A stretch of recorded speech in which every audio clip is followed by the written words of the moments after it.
Hello there. Didn't actually realise we'd went live there. How we all doing? Welcome to another episode of the Endless Celts Podcast. I don't know what episode we're on. I don't follow that. 217. 217. Episode 217. We started the week. There was absolutely no real content for us to talk about. But in the last couple of days, Celtic have provided a lot. Obviously, including the Brendan Rodgers fan media presser, the media presser. He addressed the fans today. So there's plenty more to talk about than what there was at maybe Wednesday. But we're joined tonight by Stephen. How are you doing, Stephen? All good, mate. All good. Good week, and it's good to have people along already in the chat listening live with us. But yeah, as you said, we were going to probably do a rewind tonight in terms of looking back at some historic seasons with Celtic. But again, Celtic come up trumps to give us plenty of topics to talk about with Rodgers coming in. And we're all looking forward to these press conferences, which happened today, and obviously the interview done for Celtic TV last night, which we'll get stuck into. But yeah, it's an interesting time, to say the least, to be a Celtic supporter. I'm looking optimistic in the future, but also obviously a wee bit pessimistic with different things involving Celtic at the minute. So yeah, I'm excited, and I'm looking forward to talking all things Celtic and Brendan Rodgers, which I never thought maybe a year ago we would say, but we're here and we're excited. I'm looking forward to it. I never thought we'd ever say Celtic and Brendan Rodgers, here we go. Do you know what I mean? But this is where we're at. Football changes so quickly. And before we get into it, obviously we'll touch on, I don't see them on the screen actually, but hi Pam. Our sponsor, Sharna. I think it might, there it's there. How the hell could I not see that? That was mental. It's usually there's more than two, so it's at both sides. And I was looking and I was like, there's the two of us. Where's the Sharna? But there it's there, right at the bottom. Just above, you'll see it going along. You'll get a 10% discount if you use our code. Listen, there's some nice gear on it. We're something in the offing, but I'll keep it at that the now. But listen, get yourself involved in it. There's a lot of nice gear, t-shirts, hoodies, whatever you like. Hoodies will be maybe quite good for this weather, but in saying that, if you're out the back having a wee drink, it's no long and cooling down, and that hoodie might come in handy. But listen, and again, I don't see the comments coming up from my end because I use a tablet. I couldn't mind the name of that there. I use a tablet. Don't be dissing the tablet. Well, listen, I don't see the comments on my end, and I don't see how many's watching live, but I see there's a few comments coming in, and thanks guys for coming in and getting involved. And if he's like what you see in this episode, like and subscribe and spread the word about the Endless Celts. But we'll get right into it on the Brendan Rodgers chat. Some more Brendan Rodgers chat. I actually had planned, excuse me, I'd planned to start with the main press conference for the hacks, the main media. But I think probably it'd be better to start with the fan media presser because I felt the line of question was better. Listen, yep. I know you have to ask the question, excuse me, and why he left. And no, it's not an orange t-shirt, Monty. It's salmon pink. It's just the lighting in my studio. But listen, obviously we'll touch on the sort of questions, the line of questioning in terms of why he left and stuff like that, and the MSM press conference. But we'll start off with the fan media press conference.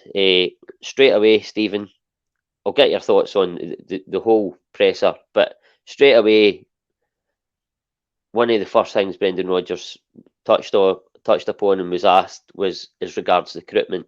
And he said that he was previously confused with the recruitment when he was here before, and that was one of the big sort of things in terms of his meeting in Mallorca about the infrastructure and stuff like that.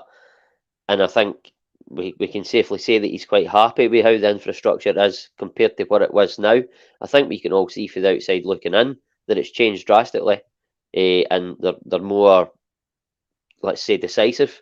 But just starting off in that, and just obviously the presser as a whole, with the fan media, we'll go through bits and bobs yet, but start with that sort of recruitment area, if you like. First of all, like to be fair, I was a wee bit. I don't know. I was thinking to myself with Celtic, the board and all that, the fan media in straight away. Maybe see how it goes. I was thinking maybe they won't do one. I know Postecoglou and Don Mackay came to the forefront that 2 years ago now when they were sitting in front of fans and they were doing the presser. I think they'd done the fan media conference first as well, and they were getting a lot of praise for that. But in the back of my mind, I was always thinking the leading up to this Friday, would they do one? There was rumours there's going to be one, and I think it was last night. I started seeing on Twitter that different media outlets, different Celtic fan media channels have been invited to the press conference, and obviously it's going ahead, which is a good thing. I think that needs to keep going. One thing I loved about it was Rodgers looked comfortable, and I know inside him he must have been probably, for want of a better word, probably shiting himself in terms of what was coming. But for the most part, I thought all the fan media who got involved asked him fantastic questions. Obviously, there was some going back to the past, but we all knew that was going to happen, and he answered it quite well. In regards to the recruitment side of things, I was liking how honest he was about it, because he openly said that they were signing players at this level, and then the next time they were signing them in like a player at this level, so it wasn't consistent, and they were losing quality across the squad. And he also said you're only as good as your players as a coach, which I thought was quite telling.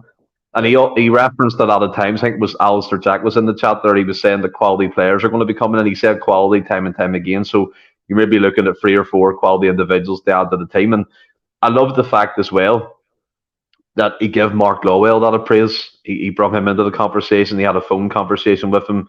Then he jetted over to Mallorca. I think every part of that Celtic backroom staff and the captain were in Mallorca at one point. There must have been a busy private jet. Dermot Desmond's wallet must be burning.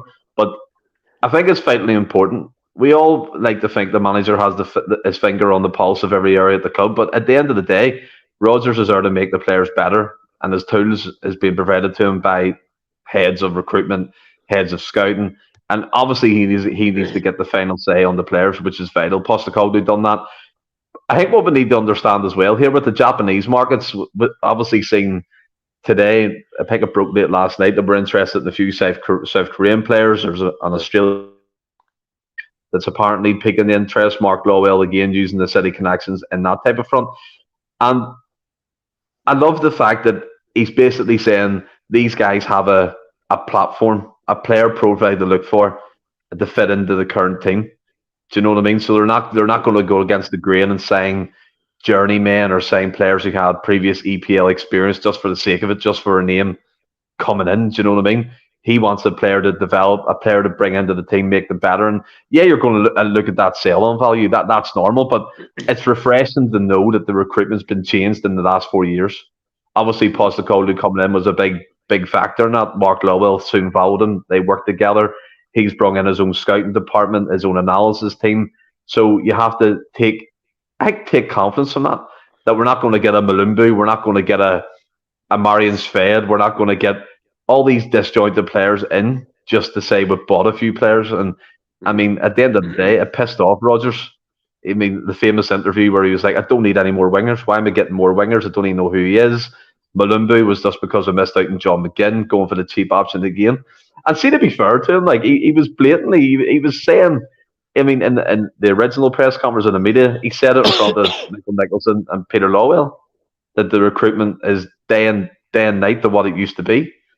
And they must have learned from that process. And for us to keep that going under different management regimes is good. And I just kind of imagine it like a hamster wheel. They're just turning out players who are fitting profiles, and they've got lists as long as their arms for every position.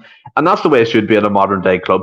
You look at the likes of City; they've got their scouting network everywhere. You look at Arsenal, you look at Bayern Munich, you look at Dortmund. They find these gems. We can do it too. I know Rodgers was saying we can't sign a £20 million player, but what he did say is we can sign very good players. And me personally, I'm excited for that. I'm really looking forward to see who we're bringing in to enhance the squad in the close season, get in the pre-season. Absolutely, aye. I mean, sort of a wee take just off of what you're saying there. You obviously touched on like players like Malumbu and We obviously got Jeremy Toll, Jan, can't mind who else he said, but there was a couple of players there. But they were players that were the level down for what Rodgers wanted. I think we've all spoke about that at length previously. But in terms of what I'm trying to get at, it's like in terms of the recruitment, so there's a continuity now in terms of you're signing, certainly under Ange, you're signing a player for the style that's going to fit the style, not just signing a player because right, we couldn't get that guy. Not that we couldn't get that guy. You're just not getting that guy. But we'll give you this winger just because he plays the same position. Doesn't mean he fits the style. Hopefully, going forward, they'll continue what they were doing with Ange, and he has said, hopefully, mate, he has said that they'll keep that sort of signing policy, that infrastructure going. You can only take their word for it. Listen, we'll come to it later on. In terms of what he said, he'll stay for the duration and stuff like that. But just moving on to another sort of point in it, it was early in the fan media presser was, he said, and it's similar to, it's that outlook of what Ange had. Listen, Rodgers was here before. Excuse me. I'm very sure he had that outlook then. Obviously, the board didn't meet his needs in reaching that outlook, but he said that, I can't mind what the question was, but he said something along the lines of, you can't soften up, you have to go again. So obviously, I think the line of question was something like, obviously we've won a treble, he's coming in now, we've won a treble. Under him, they won a treble, and then they won a treble again. So he's basically said, you have to go again, you can't soften up and go, right, okay, we've done that treble. I think that was the outlook Ange had. He won a double. It was hard for him to get that treble. He was very close in his first season. But then his philosophy was, we'll come back bigger, better and stronger. It's different words, but the same sort of meaning, isn't it? Yeah. I mean, with Rodgers, I think the question was, because he came into clubs obviously in disarray and he had to rebuild and stuff like that. I think he was asked what would change coming into a successful team. The way I looked at that was, again, he referenced the recruitment. He said building from us being successful is the best area to do that, because you can bring in 2 to 3 quality players and make players around them better and lift their levels, which is a good way to look at it. And you have to understand, like, Rodgers was, I mean, he got the invisible treble, and that would have been hard to match again in the second season, but he still got another treble. And then the recruitment tailed off quite considerably. So he couldn't upgrade or he couldn't level up. And obviously the frustrations came and all that talk about Lowell being involved, which is publicly known, by the way, that he was at that moment in time. But you look at what he said today. Like, he looks determined. As you said, it was business head on. There was no flipping playing to the gallery or saying I'm a Carnlough man. I wanted to come back again. I wanted to manage Celtic, and he wants to be back here and win. Like he said, he wants to be successful in Scotland and pushes on in European football. And let's get to work. The new slogan, "We never stop." It's basically the same thing, isn't it? In regards to what it actually means, that you have to get to work and get the head down. I'm excited because, again, the board must know now we cannot stand still. For too many years under previous regimes, we were happy to see them kind of a level down from us and be like, we can still win the leagues, we can win league titles and blah, blah, blah. I mean, that was more evident when Ian Bankier, the former chairman, said basically the Champions League is a free hit, when it should never be looked upon like that. Do you know what I mean? I'm so happy Ian Bankier is away from our club.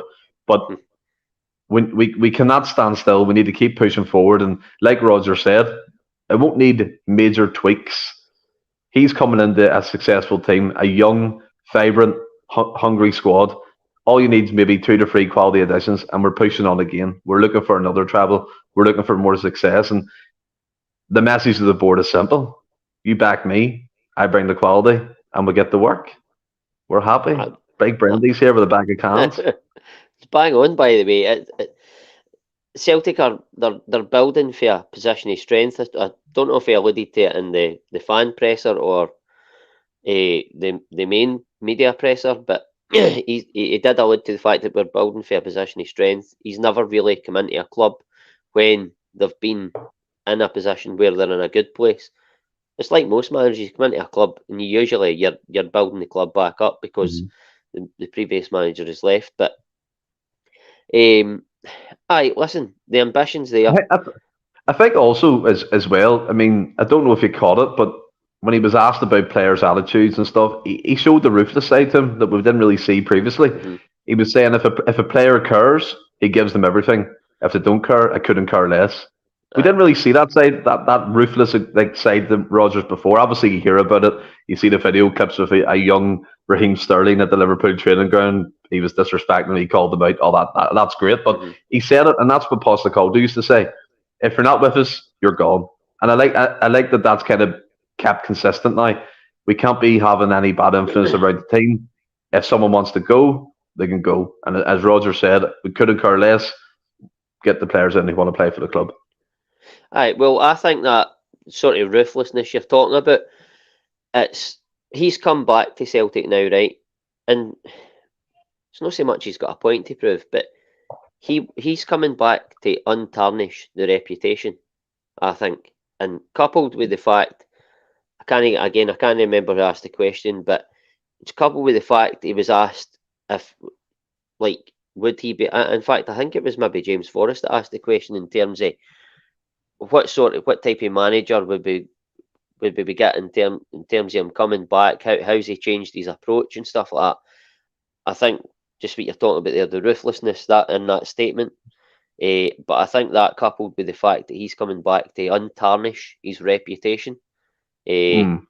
with certain sections of the Celtic fans. And he has to do it, by the way. He did tarnish his reputation Mm-hmm. a bit, but people forget what came before that. He won his 7 trophies out of 7. Stuff like that. That can't be ignored. Listen, I hope he does too. Brown Warrior. That's a good point. We're actually going to come on to that. But as I say, he's coming back with a point to prove. He's wanting to untarnish his reputation. He's coming back. Okay, he's still got that where he is a Celtic supporter. I believe him. But he isn't, and he couldn't. He couldn't do that this time. He can't come in and say, I wanted to be here. This is the club I've supported all my life. Because people will No. just call bullshit. But he's Mm-hmm. coming in now, and it's, as you say, business head on. This, I am a supporter, but I've got a job to do here, and I want to take us to the next level. He spoke a lot. It's just a jammy t-shirt. I've been totally thrown there, but moving on. He spoke a lot about in Europe. He was asked a lot about it, and he spoke a lot about it. And one of the things that he said was going into Europe. Obviously, he wants to make his mark in Europe, of course. But it's sort of realistic. He's not saying, "Listen, we want to get second in the group," stuff like that. He's saying that would be amazing for a Scottish team to do that. But if we Mm-hmm. can get in, he's never said it, but I think he's looking at if we can get into Europa League out of a group, Yep. no matter who it is. He sort of alluded to that. But the other thing he said was playing in the Champions League. He said, I want them to play without fear. And that was, again, similar to Ange. I think that's why the board have went for Rodgers again, because they want to keep that philosophy going. Certainly with these players, it's been drummed into them. We've still got John Kennedy there, who is really into Rodgers now. Brendan spoke well. Listen, Let's look forward to support him and he leave the said way he left in the past. Yeah. all he needed to say. But in terms of the Champions League going forward, like I say, it's realistic ambition because he knows what the sort of restrictions we've got in terms of budget and stuff like that. But I think, me as a fan, I think the realistic ambition that he's not fully said but alluded to is right, and I think it's achievable. Certainly in the first season, and then we see what we do and we go for there. But in terms of playing without fear, again, similar to how Ange looked at it, and obviously these players, they they've had that drummed into them for a long time, and John Kennedy's there, and he's going to relay, and he's actually exchanged messages with Ange. But just in terms of that, what he said, what was your thoughts on that? Well, I think in European football, I've seen a lot of comments online saying he skirted around it, but I don't think he did. I think he was playing the realism card, and he very quickly said that the Champions League is great, the place to be in, but then he caveated that by saying there's also 2 other European competitions that we could possibly make inroads in, and I think he's obviously meaning the Europa League and the Conference League. If Jed Thomas said there, if we finish third, that's an improvement on last season straight away. We're guaranteed group stage or Europa League football after Christmas, which would be fantastic. And I think for him and for us as supporters, we just want to be realistic, right? I know I said last season's Champions League was a failure. I still think it was, because the general fact is we didn't get European football after Christmas, regardless Champions League or Europa League at that level. We need to be aiming to win that knockout tie straight away if we get through the Europa League. Do you know what I mean? We need to get that monkey off the back because it's been a long time. We should be making inroads into European football. It seems like it's the same old conversation with every new manager. There has to be a moment where we take that ambition and go forward. And again, kind of harping back to recruitment, we're not going to be signing jobbers or people who've been around the block. We're going to be signing probably, hopefully, a couple of experienced players. He mentioned powerful players, physical aspect of the game, bringing more players of that ilk in around this technical team, which would be fantastic, especially for the Champions League and for European football. He was being realistic, in my opinion. He said the Champions League is a great competition, but then he mentioned the budgets, and he mentioned the fact that EPL budgets, and we're nowhere near that. And I think we need to hear that sometimes. We need to know where we're at as a club. And I think he's trying to softly, honestly, he's trying to softly kind of lay the foundations, maybe going, we might not qualify top 2, but I'm happy if we get through the Europa League into further on into that competition. And I know we always say look at Rangers, but it's true. A bit of luck in that competition can take you far. Bit of rub of the green can take you, boom, you're flying. And you play without that fear, and you're getting into that competition over 2 legs, anything can happen. Do you know what I mean? If we, as he kept saying, mentality, if we can grow that mentality throughout the team with the young players, experienced pros, and I think we'll be okay. And I'm looking forward to this European campaign. I would have looked forward to it if Postecoglou was in charge, because I think we would have made inroads as well. But with Rodgers there, obviously he's experienced and he's been away for 4 years. Things have changed and he's come back and he's looking at things through a different lens. And I'm looking forward to seeing the tweaks he may make, the signings he may do. But I want to come to the comments here just a wee bit. There's loads flying in. Let me see. Red Scotland, I feel genuinely optimistic about our European future with Brendan in the job, 100%.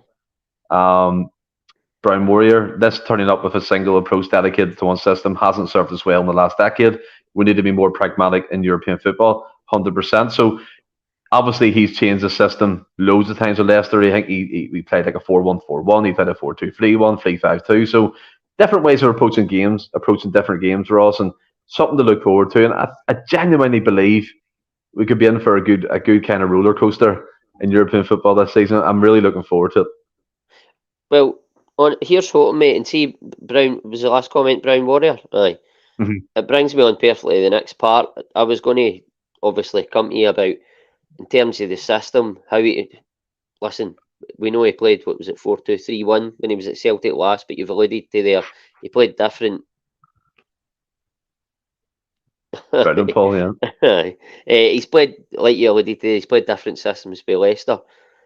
He alluded to in his press conference, I don't know what you think, he said that he's played inverted fullback before at Liverpool. He played Emre Can in there, and he could come in for the fullback position. Do you think that's something that he might try and deploy? Because obviously he's had chats with John Kennedy.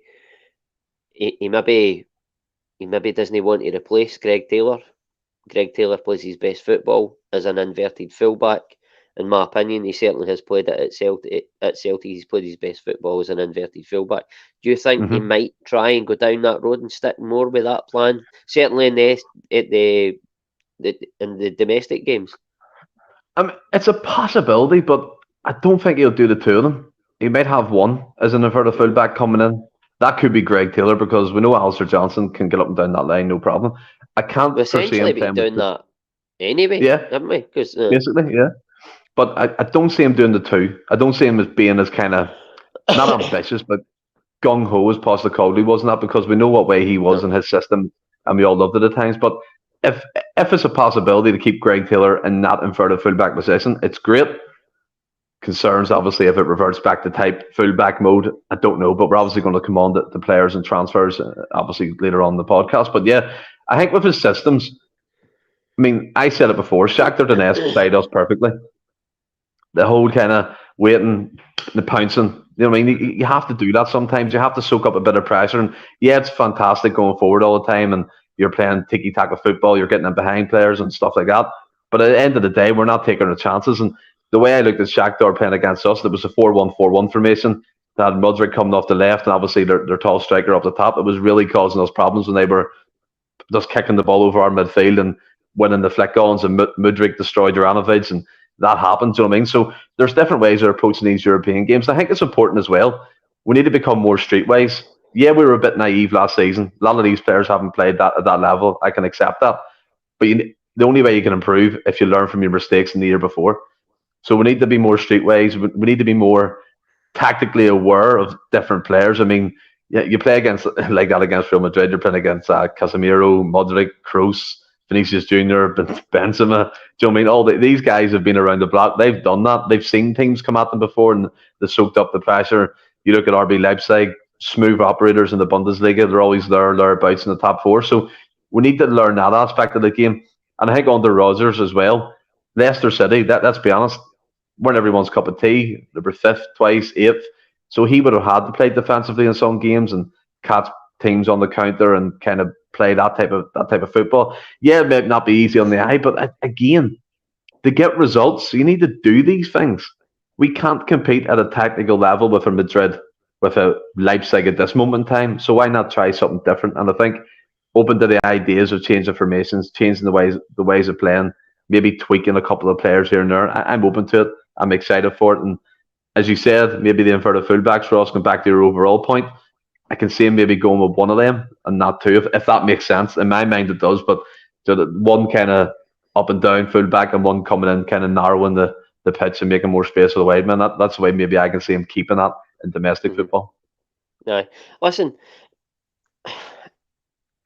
In terms of Postecoglou, you liked the continuity. He kept playing the same for me. It was one philosophy, and we made the case that everybody knows what they're doing. Then you just keep doing it.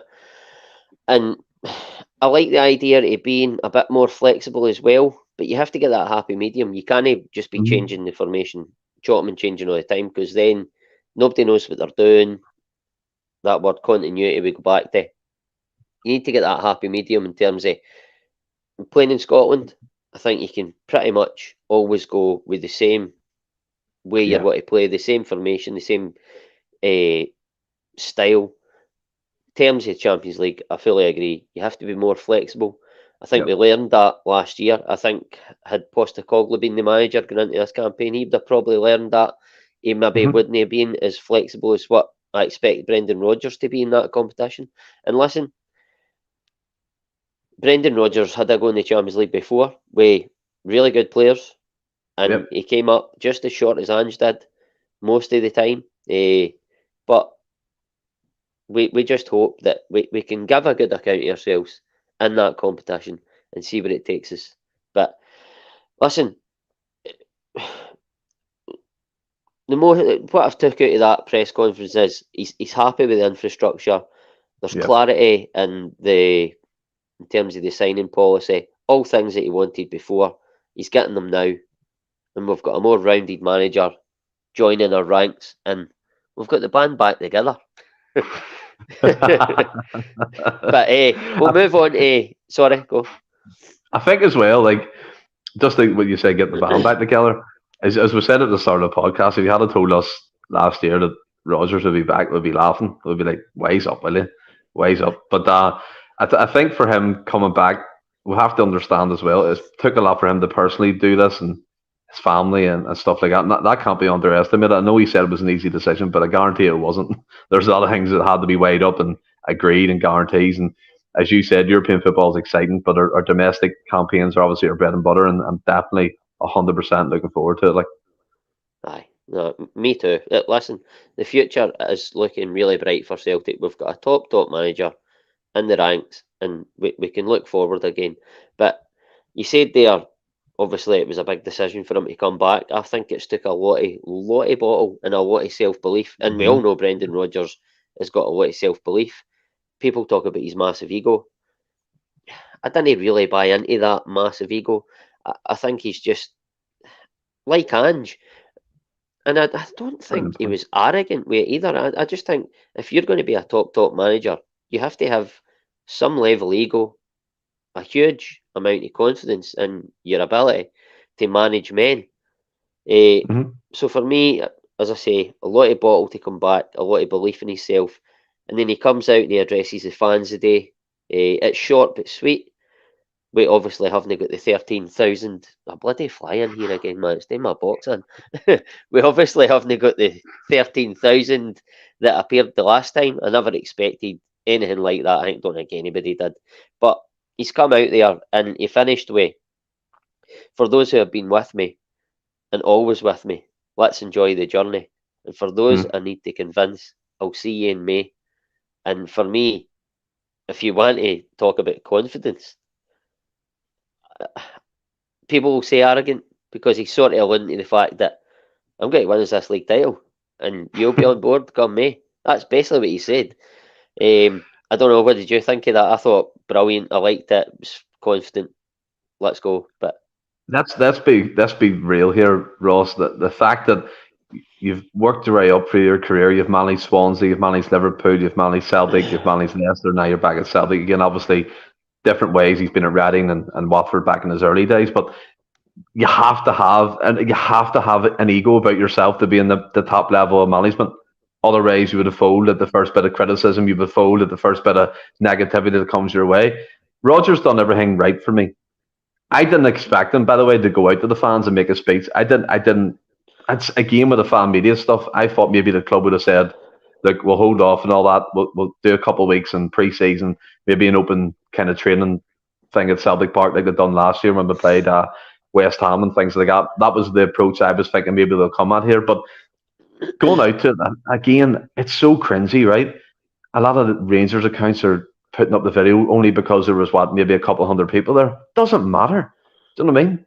It does not matter. Like, to address the crowd in the first place is fantastic because you don't know what they're going to say or throw at him.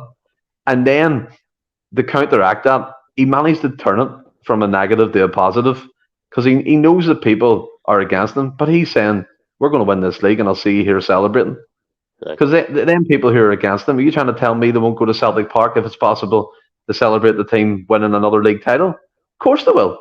Of course they will. So it wouldn't matter if it's Rodgers or Postecoglou. You're going to go to that celebration and you're going to have fun and you're going to celebrate the team and the manager who manages the team we all love. So again, I go back to it. Was it shite the way he left? 100%. Did some people say things, maybe myself included in that? Yeah, called them certain things, 100%. But it's emotion. And emotion drifts away after 3 or 4 years because he hasn't been on the forefront of our minds. He was meant to take a year out of football. And Celtic came and he said, yeah, I'll come back. I'll do the job. I'll sign that 3-year contract. Obviously, guarantees in place. You have to commend that fact. Do you know what I mean? And his biggest critic has to give him credit for that. It's balls of steel. I seen it on someone said on Twitter. He's got balls of steel. He was out taking photos with fans. He was talking to them. He was greeting them. He was taking time for everybody. In the fan media press conference, he addressed everyone, said thank you very much. Every literal comment he made when people were welcoming him back, coming back to Celtic. So you have to understand from him, he must have been nervous. Of course he was a bit, because you don't know what's going to happen when you step out of them doors. There could be some loony bin with a banner saying, oh, that shite that was posted last week ago. But it's time to let bygones be bygones. Get behind the manager. Get behind the team. We do not need a divide within the support. And I said it before. I respect what the North Curve, what the Bhoys group do, what the Green Brigade do. They bring a lot of colour. They bring a lot of noise. They do a lot of charity events. They do food bank collections and do all that type of stuff. That's fantastic.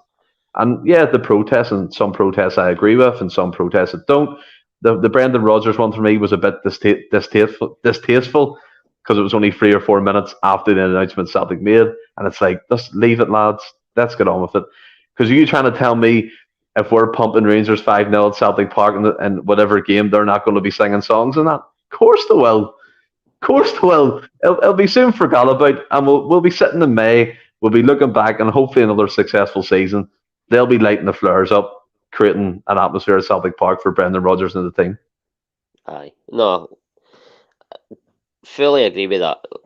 Once Brendan Rodgers starts winning football matches, the mindset will change. And listen, it's not been. I think Celtic have played it well, right? Because Michael Nicholson said today, we'll just move on to the main fan presser. And Michael Nicholson alluded to the day that obviously they went over to Mallorca and met with him, had a lunch or whatever, and he'd said it was the worst kept secret in Scottish football. For me, I think there was a wee bit it was sort of a deliberate act. I think if Celtic wanted to keep that really, really quiet, they probably would have. But they've sort of drip fed Brendan Rodgers back into the fan base gradually. And I know, like they're saying, it was concrete for about a week, and then he obviously signed on the following Monday. But before that, they started dripping wee seeds in. Brendan Rodgers were going for him, right? And then we heard that they were meeting him in Mallorca. I think they've just been dropping it in, just testing the water and getting the Celtic fans. And slowly, where there was like a real, probably you would say, I don't know, 60-40 divide against Rodgers, it slowly came back to half. And now I would probably say that more of the fan base is on board with Rodgers coming back. I think Celtic have played an absolute blinder there. I don't know what you think about that. I think what they've done, by the way, Granda, I totally agree. He's got a job to finish here, 100%. I think what they've done is they've kind of played the psychology trick in this, haven't they? For a week and a half, 2 weeks, as you said, they were dripping it. Your man McGowan was, every night at like 10:30, he was posting something about Celtic going to Mallorca or talks or advancing with Rodgers. And at the start, it was like, as you said, 60-40, and throughout the week and a half that this has been going on, it's been more 90-10, maybe 95-5 now. So there's a lot of support. I think people realise very quickly, me and Willie spoke about this at length as well, the list that we had, he was the outstanding candidate. Do you know what I mean? So I know we all talked about Knutson, and yeah, he would have been probably a good manager too. Yeah, his credentials with Bodo Glimt. Graham Potter was a pipe dream because his stock's still high in England. Then you look further down, Bhoys, no. Maresca, no. Do you know what I mean? Then Rodgers. The name stood out a mile.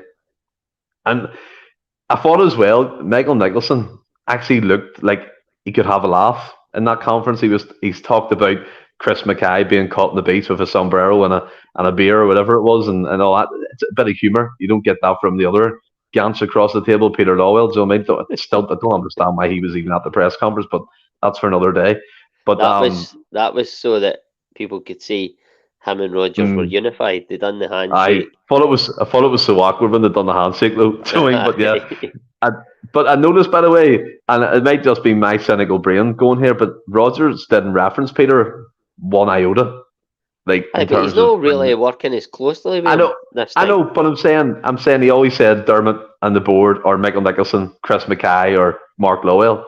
Just found, me personally, I just found that quite interesting. But going back to Michael Nicholson, I think like he seems to have his fingers on the pulse. He seems to be his own man. And I know, again, when the app was asked the question about why he was a candidate or why they picked him, he looked over to Lowell for the sake he couldn't speak. Do you know what I mean? But I think to be fair, when he spoke, he kind of sat up and listened. So I mean, you looked at him, he's being genuine here and going over to Mallorca and to tie up the deal, and it's good. I like the kind of reverberations around Celtic Park. The minute the league stuff when they want to, there's not a mole. Remember Neil Lennon had this crazy thing about the mole. It was leaking the lineups and leaking. That's gone now.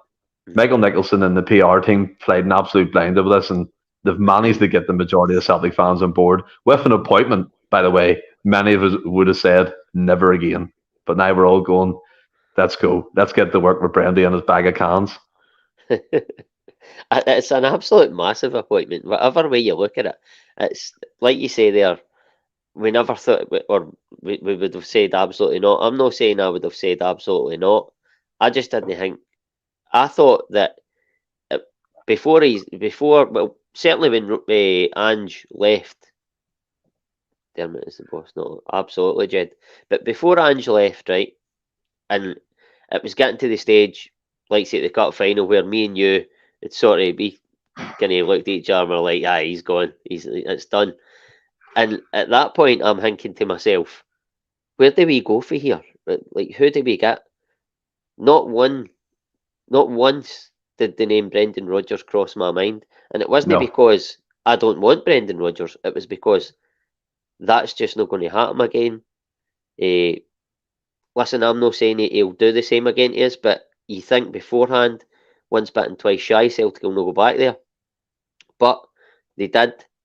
Dermot Desmond done it, and I said the last time, I think it was Monday night actually, that he didn't care what the fans thought because he knows that this is for the betterment of the club. It doesn't matter what the fans think this time, because see in a year's time, you'll be saying, aye, listen, we weren't on board, but we're on board now. He's a high class manager, and I'll tell you another thing. The man was born to wear that club suit, was he not? He wears it so well, mate, doesn't he? Yeah, It's so like slick, isn't it? It's so, I don't know. I don't want to sound too weird here, but it's proper fitted. He looks cool in it, like, you know what I mean? And even the photos of him going for the wee skin shade, and he was in his Adidas tracksuit. He's dripping, like the guy's got drip about him. See, I can just see it now. Maybe other fans won't, but he'll win the treble. He'll get us. He'll win a knockout game in the Europa League, and he'll be walking out with that suit and all the trophies, and Rod Stewart will be saying, "He wears it well." Sorry, that just came into my head there. The now went off in one. I like that. Like Postecoglou's watching back in Australia after being sacked by Spurs, and I'm like, but moving swiftly on for that wee karaoke rendition there. Can you sing the rest of it? No, absolutely not. No, okay, that's fair. That's fair. Yeah. I don't know if this is true. I seen something earlier. I don't know if you can confirm it or anybody in the comments can. But apparently, did we ban the BBC for that presser the day? Aye, I think so. But listen, I think I'll get your thoughts on it first. Actually, what did you think of that? I don't quite know what it was for. I'd seen an old headline when he left or something. I think it left a bit of a bitter taste in the mouth. Maybe Rodgers has requested that himself, and the club's backed him on that front. But the BBC are full of, I mean, coin the phrase here, rats. Let's be honest here. Do you know what I mean? The give Celtic. I mean, we win a treble and they're catching up with us. That's the type of narrative that they spin day in, day out, and I mean it's a bit embarrassing. So if the BBC's getting banned from Celtic Park, I mean I couldn't give two shits, man. I don't know about you. I don't know the whole solid reason. Maybe someone could confirm here, but I think it's because of a headline right about when he left at the time. I don't know. Right. Well, I don't know anything about that headline, but my thinking just off because I didn't even know if it was true. But what I was thinking was that Celtic have done that because they know that. I think the guy opened asked the first question was Mark Benstead, who works for Sky. Now he did obviously ask Rodgers a couple of not pressing questions, but I think the BBC would have really went all in and really concentrated and kept pushing Rodgers on why he left the last time. And I think it would have been probably counterproductive for Celtic, for Rodgers. I think that's possibly why they were banned. What was that? Confirmed that they were banned? It was BBC Scotland, Lanky put it up, and then Cam 14. But I think as well, the initial MSM, the main cracks at it, the journals, it was uncomfortable watching. I thought, I mean, it was buzzing to see Rodgers talk for the first time, obviously since his second arrival, but it was all looking back at something and there was a few good questions, obviously, in between that. But as you said, like if you have Kenny McIntyre or Tom English representing the BBC, you can bet your house on it. They would push for the negative story, and maybe you're right. Maybe that's why Celtic have pulled the plug on the BBC just for now, anyway. Because I think, like, again, to hash up old stuff is just stupid at this moment in time. Do you know what I mean? Obviously, he said he regrets it and he regretted hurting people, and that's enough for me. He's acknowledged the situation, but they would have asked him 3 or 4 questions around the same thing, looking for a different angle to come at him about this whole about him leaving the first time. So maybe it was the right call. Maybe what you said there is right, Ross. Listen, they do it to all Celtic managers.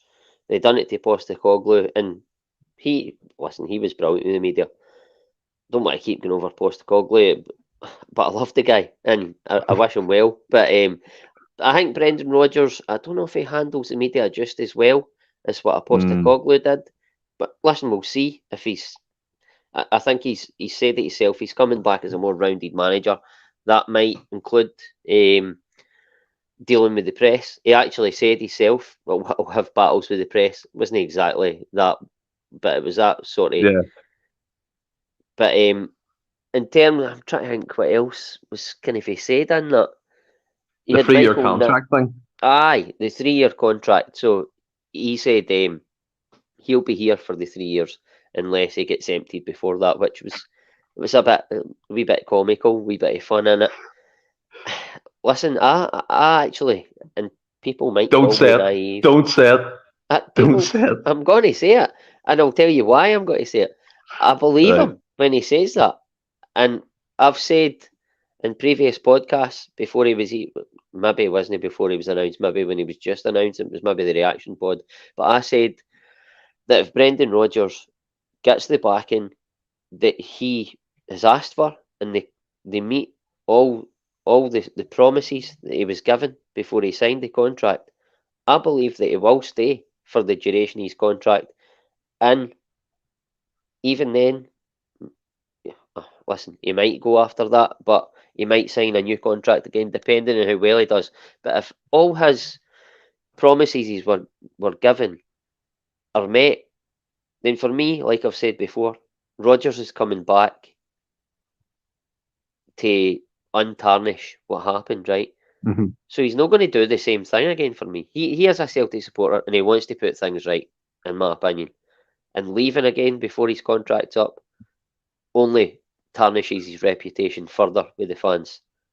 So for me, if, again, like I say, if all his needs are met, how they should be, how he was promised, I think he'll stay for the duration. I believe him. What's your thoughts on that? In an ideal world, Ross, I want to believe him. But also in a realistic world, if he gets offered or the club get the compensation they need for him, I mean, you have to look at this. It doesn't have to be the Premier League. It could be a Napoli. It could be a Roma. It could be Dortmund. It could be fucking RB Leipzig or whatever.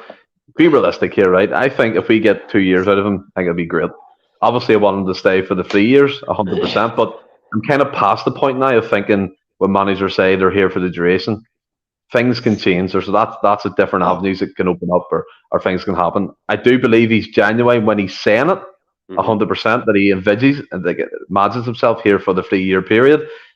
But if he does a fantastic job and leads us to 2 trebles and knockout stays in the Champions League or a big run in Europa League football, tongues are going to be wagging again. And he's a high-profile manager. He's been in a high-profile job. So I would expect a bit of interest. Not to say, by the way, if he left the second time round, is it tarnishing his reputation? If he'd done it right, maybe it'd be better if he maybe done a Postecoglou and left at the end of the season, hold your hands up, go like this, thank you, Brenda, for coming back, and move on.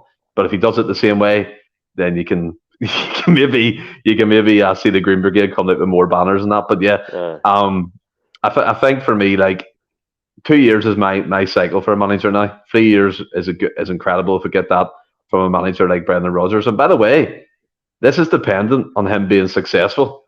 Mm-hmm. So we can't kind of say that he's going to win everything or everything's going to go smoothly. There might be a period where it's shaky and stuff like that. We might have to stick with him, and that could be a telling time, by the way, for the supporters and how many of them are actually on board with the Rodgers appointment. If we maybe go for a sticky patch of 3 games without a win or 2 draws and a loss and all that type of stuff. So you have to take all that into consideration.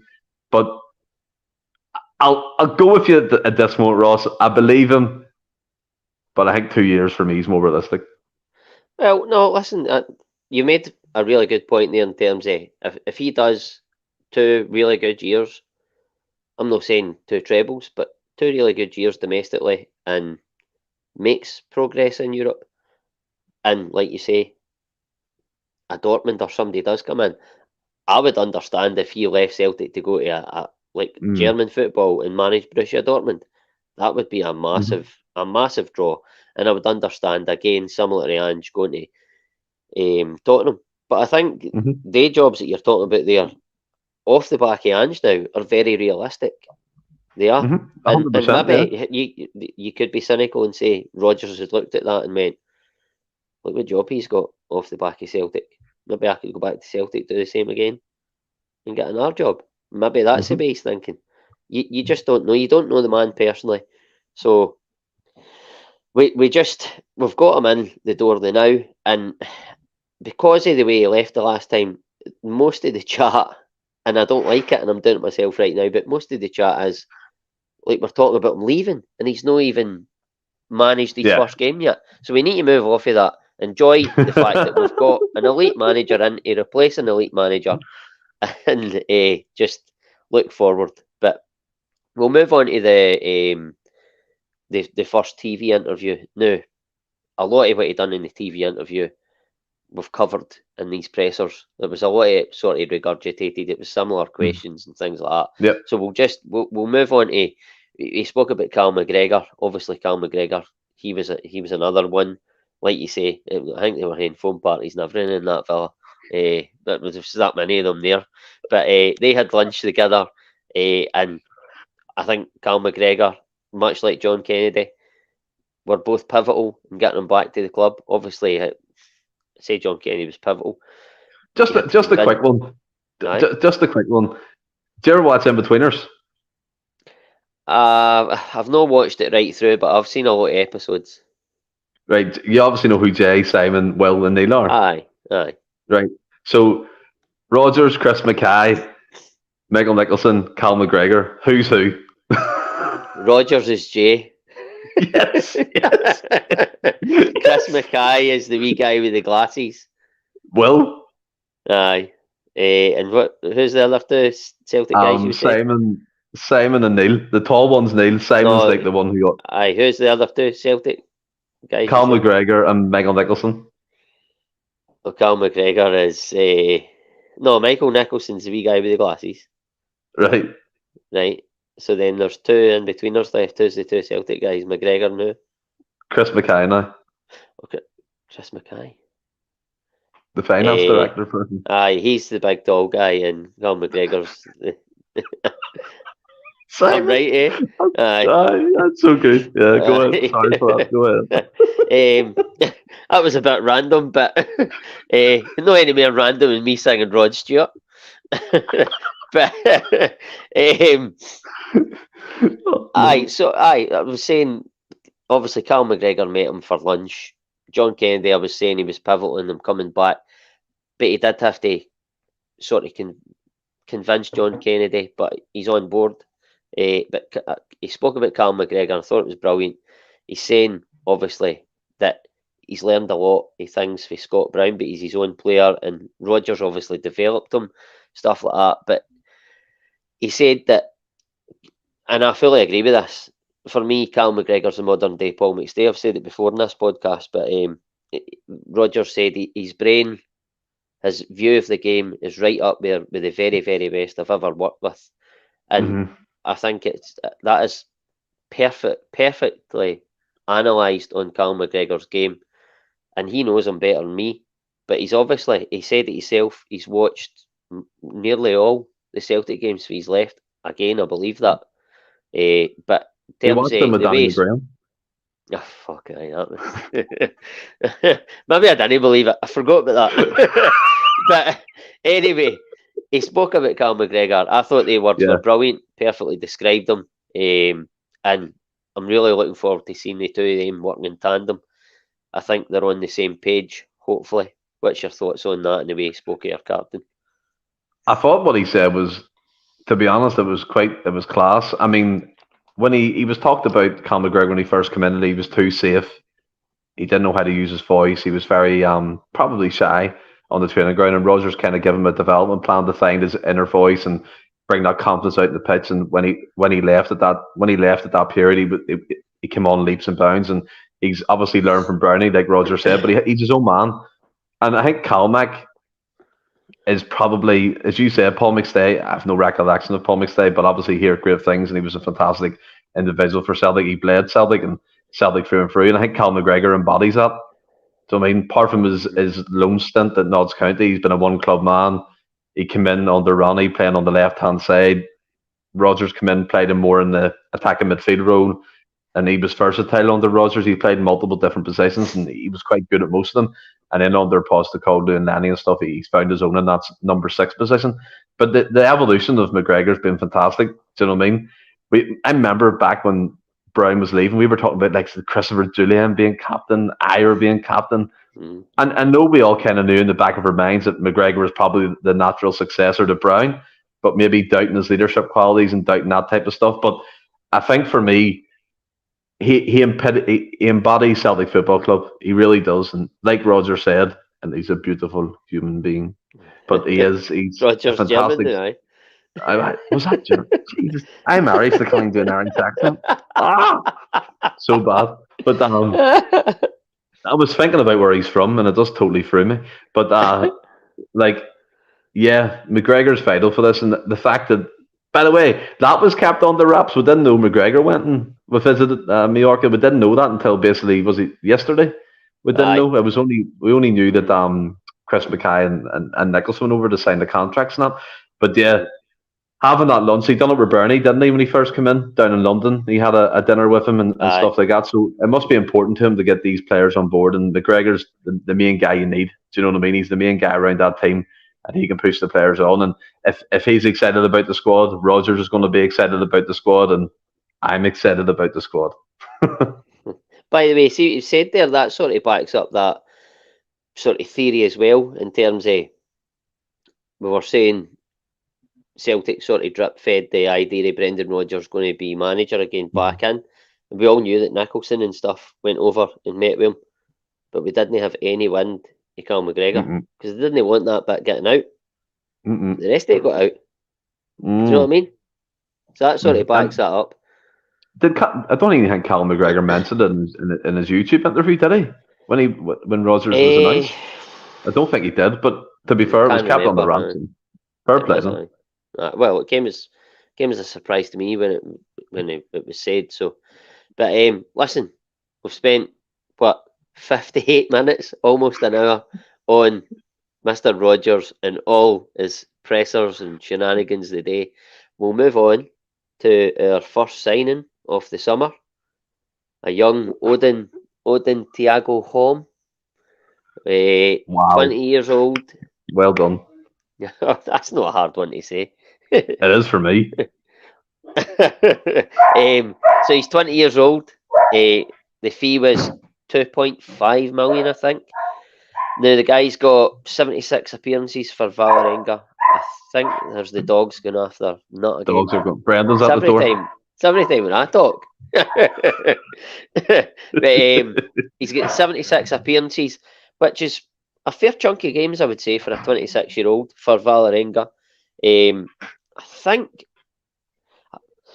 I'm not 100% sure, but going off his sort of YouTube clips, he looks like a sort of 10/8 type player, similar to Matt O'Reilly. He's got 4 assists and 6 goals, which are Ryan Kent. Research. But they're Ryan Kent numbers. But I know. In his defence, he's 20 years of age.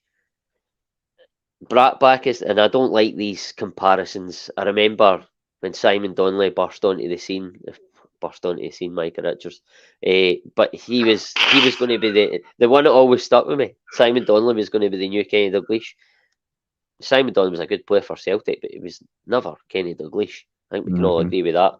So I don't like the comparisons. Brattbach says that he's compared them to the sort of the new Odegaard. I'm saying new Odegaard. The Odegaard's quite young, but similar, not a new Odegaard, but a similar type. Do you think he's one for the future, or do you think he'll challenge for a berth in the starting 11, or do you think that he could be Matt O'Reilly's replacement? Oh, you give me a free prong question there. Oh, But first of all, I do, man. Michael We Ross, done I hope your trebles, mother, I did trebles. I hope your mother gets better soon, Michael, buddy, and thanks Absolutely. for watching along. But I mean, looking at right, is he one for the future? Is he one for now? Is he Matt O'Reilly's replacement? Right, the one for the future, I don't think he is. I think with the squad number and the fee we paid for him, I think he's in the challenge for a first team spot. I like the research there, by the way, Falarenga and the 4 assists and 6 goals. That was quality. But seeing the clips of him, I've seen a lot of scouting reports by the Celtic Way and different publications and stuff. And they said he's like, as you said, like an 8-10 type position. He can also play the deep lamb road like McGregor does. And I think he was in the Wonder Kid list in 2019, 2020 sort of years, and the top 50 or whatever. So yeah, it's exciting, and I think this is what Rodgers was saying in his press conference. It's that level of quality of player, the baseline level. You've improved them, you work them on, you get the sell-on fee, and your Odin Thiago Home does that perfectly. In a sense, done it. It's unbelievable, and I think the way I think the way the Celtic Twitter page announced it was good, by the way, with their wee pictures and stuff. I don't know why they didn't do that with a bag of cans. I would have got some reaction for Rodgers coming in. But yeah, I'm excited to see what he brings. The clips I've seen of him, he looks dynamic, he looks quick. He looks like a bit like a Rio Atate in the midfield, the way he can drift by a player, pick a pass and drive forward. Maybe it's a Rio Atate replacement, Ross, you don't know. For me, Matt O'Reilly, I think we'll possibly get a half a year out of him to January, or if not, maybe a full season. I think he's probably coming to the end of his cycle at Celtic, and hopefully we get one more season out of him, because I think Rodgers could develop him into some absolute baller, even more than he is now. I think like nobody done with Stuart Armstrong when he came in, kind of that dynamic bursting into the box and finishing left and right, and the free kick he scored up in Inverness. Remember that night? It was incredible just to see that. I think he can maybe do the similar with Matt O'Reilly. I don't know about replacements, but what I would say is, and I know we're going to come on to it, there's a lot of midfielders in that team. Maybe somebody cut loose. Well, possibly. I think that one thing we can all agree on, according to those Instagram snaps for Matt O'Reilly, I think the first thing Rodgers will say to him is, "You're a beautiful human being." Wow. He looks like me. He looks like me. Absolutely. I mean, slickness. He's absolutely ripped. It's ridiculous. You just went, nah. You cheeky dick. Yeah, I mean, I've seen you in the flesh. Well, no, the flesh. That's a bit suggestive. Let's move on. Don't talk about that night, Ross. Do not talk about that night. No. We won't. What happens in Falthouse stays in Falthouse. Amen to that, brother. Yeah. Right. Anyway, so we'll move on. Obviously, off the back, talking about their could he be Matt O'Reilly's replacement? So I wanted to move on to. I know we touched on it on Monday night, sort of briefly. Franny touched on it because we're talking about a lot of other things.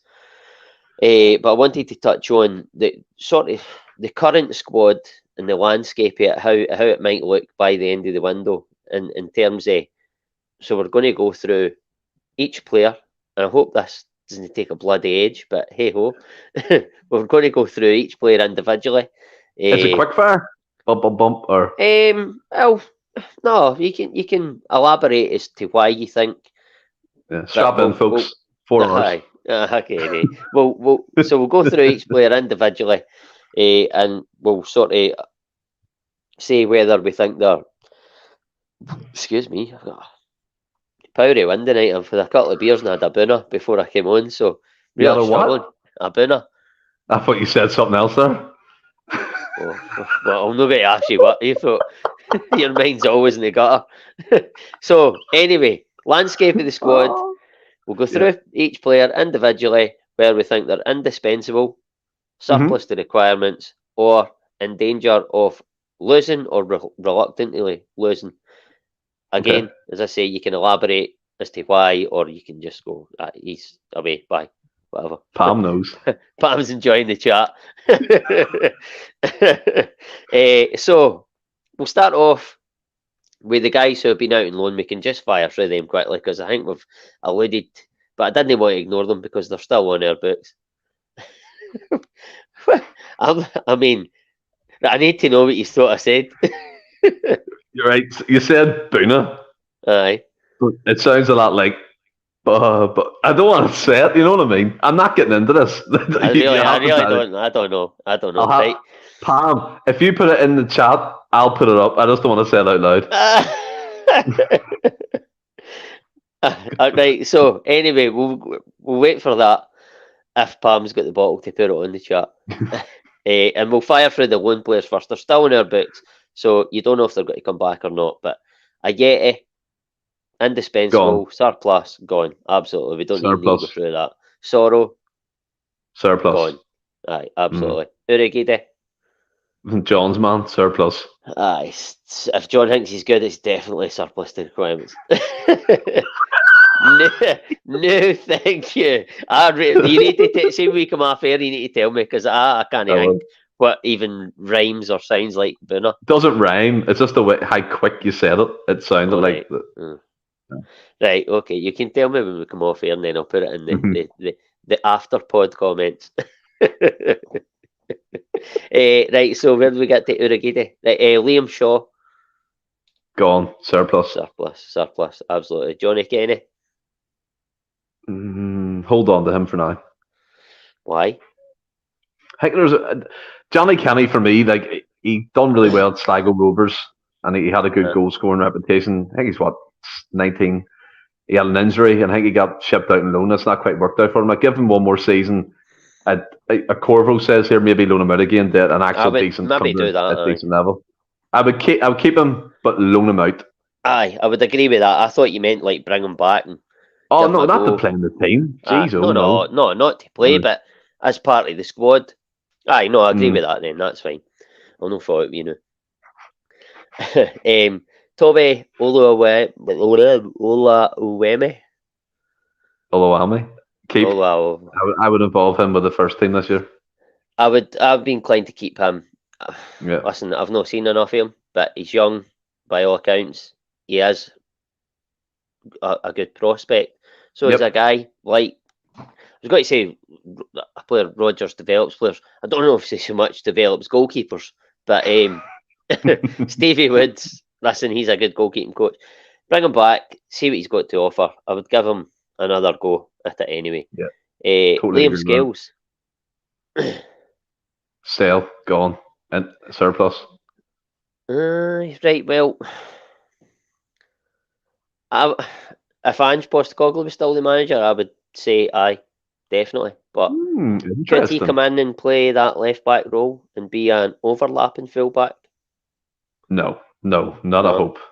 Nah, Is that not what he came in as a left back? He did, but I mean, the reason why I'm saying is he had probably 2 or 3 good games for Aberdeen. I think he got sent off 2 or 3 times as well in that period. So I don't think he's really set the thing alight there. And I know he scored that wonder goal against Rangers, which is fantastic for us. But Liam Scales had his chance for me, and he didn't take it. He came in, and at that time when he came in, we all thought he was going to challenge, and he played a few games. He looked good, but nah, not for me. I think he'd be gone, or maybe loaned out again. Yeah, I mean, I can't disagree with that, but I'm just trying to have a sort of broader mind. Rodgers has come in.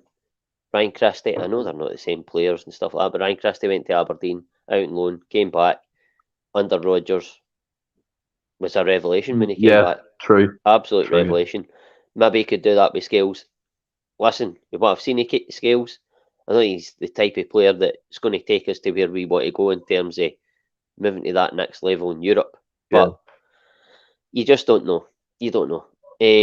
Adam Montgomery. Oh, I like Adam Montgomery. I don't mind him. Mm-hmm. I think he's decent. And if you're talking about an overlapping fullback, he could be it to a certain extent because he's got a burst of pace and he's quite tricky. And remember the goal he set up for Yada at Abattoirs when we won 2-1? That set is on our way. Yeah. I keep him. And I would heavily involve him with training with the first team in pre-season to see if he can do something. And then possibility, if Rodgers makes up his mind, maybe loan him out again. Well, aye. So you're saying heavily involve him in pre-season? Yeah. Aye. I would have to agree with that. There's Corvo in UFC saying loan him out. Listen, that by the way, that could be a good move. Certainly, I would loan him out if you can get him out to Scott Brown, working under him. Cheers, mate. If you can get him out to a team, certainly in England, might develop him a bit more. I don't think he's ready again, similar to his skills, to take us to that next level. But No. he's certainly a young guy who's got a bit of ability about him. Mm-hmm. We could have wrote Cal McGregor off. Do you know what I mean? We loaned him out to an English team. He came back. He served his apprenticeship, if you like, and then he came back and he was a really good player. Adam Montgomery could be that guy as well. I like the boy. I think. So do I. I would him. loan him out and see what he's got to offer. Maybe in another year's time. Mikey Johnston. I've said so many times it would have given him another chance, but he's done well in Portugal. I think he's won their Player of the Year or something, some sort of award like that. He seems to have shook the injuries off, and Rodgers gave him his chance. He had faith in him. He really liked him at the time he was involved with Celtic, and fuck it, I'd keep him. No, for me, I wouldn't. I think he's had. Listen, I know he's been unlucky with injuries and stuff like that, but he's always been going to. He's been going to do it. He's going to do it. He's got the ability, but he's never ever shown it enough to say for me. When you look at the players we've got, in terms of wingers, we've got a lot of options, and I think if we lost, for talking sake, Mikey Jones playing the left, is that right? Left, yeah. Aye. If we lost a Jota or a Maeda, right, fair enough. It could happen. We got big money. And Mikey Johnson was the guy that was coming back. He's the one that's going to do the job. I've got absolutely no confidence. Nah, I think we're looking at an Australian winger. I don't know if he's a left winger. I seen a wee rumour earlier on. I can't remember the guy's name, but you're looking at guys like that. You're looking to bring in other wingers. I think Mikey Johnson's time is up. And listen, it's no slant on him. He's just not at the level Celtic need anymore. He was once, but not now. Excuse me. There's that Buna again. And I said Buna. Stop saying that. Buna. Buna. Fuck. Right, did I get you? Right winger. Nah, he's gone. Cheers, mate. He's gone. I think so. There's too many. His ankles are made of chocolate. He's took Mikey Johnson's injuries and rubbed them on himself. God love him too. I thought he would have been decent, but he's gone. Aye, I think so. And listen, I'll be honest with you, I don't know who this boy is. Otto? What? Otto? Oh, he's away. He's signed for Dunfermline. Oh, is he away? Oh, well, he's away. Get out day. I'll just take my. Where's your research, Ross? Ross, where's your research? Oh, I got all mixed up when I was doing loads of research on Odin till I go home, and then I just seen his name coming up. I said, I'll put that boy in, man, that'll do. I heard rumours you built a new recruitment room at the next time. I did. Listen, that's why Rodgers came back. I just strolled in with my pen and my overalls on. I was like, hey, Brendan, the full Buna. It's the full Buna of the night, by the way. We've been on for an hour and 15 minutes, and we've got a long way to go. Better strap yourselves in. Don't be showing anyone your Buna, please. No, I mean, I still don't know. Listen, we'll move on to the How do you not know what this is? I really don't. Oh, come on, right, okay. I've not got a dirty mind, like some people. I don't. Very clean. Wow. Well, that was a bigger line than Brendan says he doesn't regret. God. So that's the loan players. We've kept Olawemi, kept Montgomery back out in loan. That's pretty much it. You said Johnny Kenny would put back out on loan. Fair enough. Current squad. Start with the goalkeepers. This should be interesting, Stephen. I'm going to start with Connor Hazard. Gone. Agree. Gone. I don't think there's a place for him. I think there's... Well, we're going to come on to them, but there's 3 keepers ahead of him now. I don't think... Probably 4 if you're keeping all away me. Oh, for God's sake. Right, I get it now. I had a boner the night. No. I had one of them too. What do you think? Is that holding up your tablet? Hi, of course. Jesus Christ! I swear we talk about some guff like this. Oh no, you could hang a wet bath towel after that thing. Right, that's enough. That's enough of that. Oh no! We've lost about 12 years there. Sorry for any offence caused. Right, that's a bit far. Right, anyway, so Connor Hazard surplus. Wow, I'm not going to recover for that comment. I don't know why I said it. Right, Benjamin Siegrist. Gone. Surplus. You think he's gone? Why?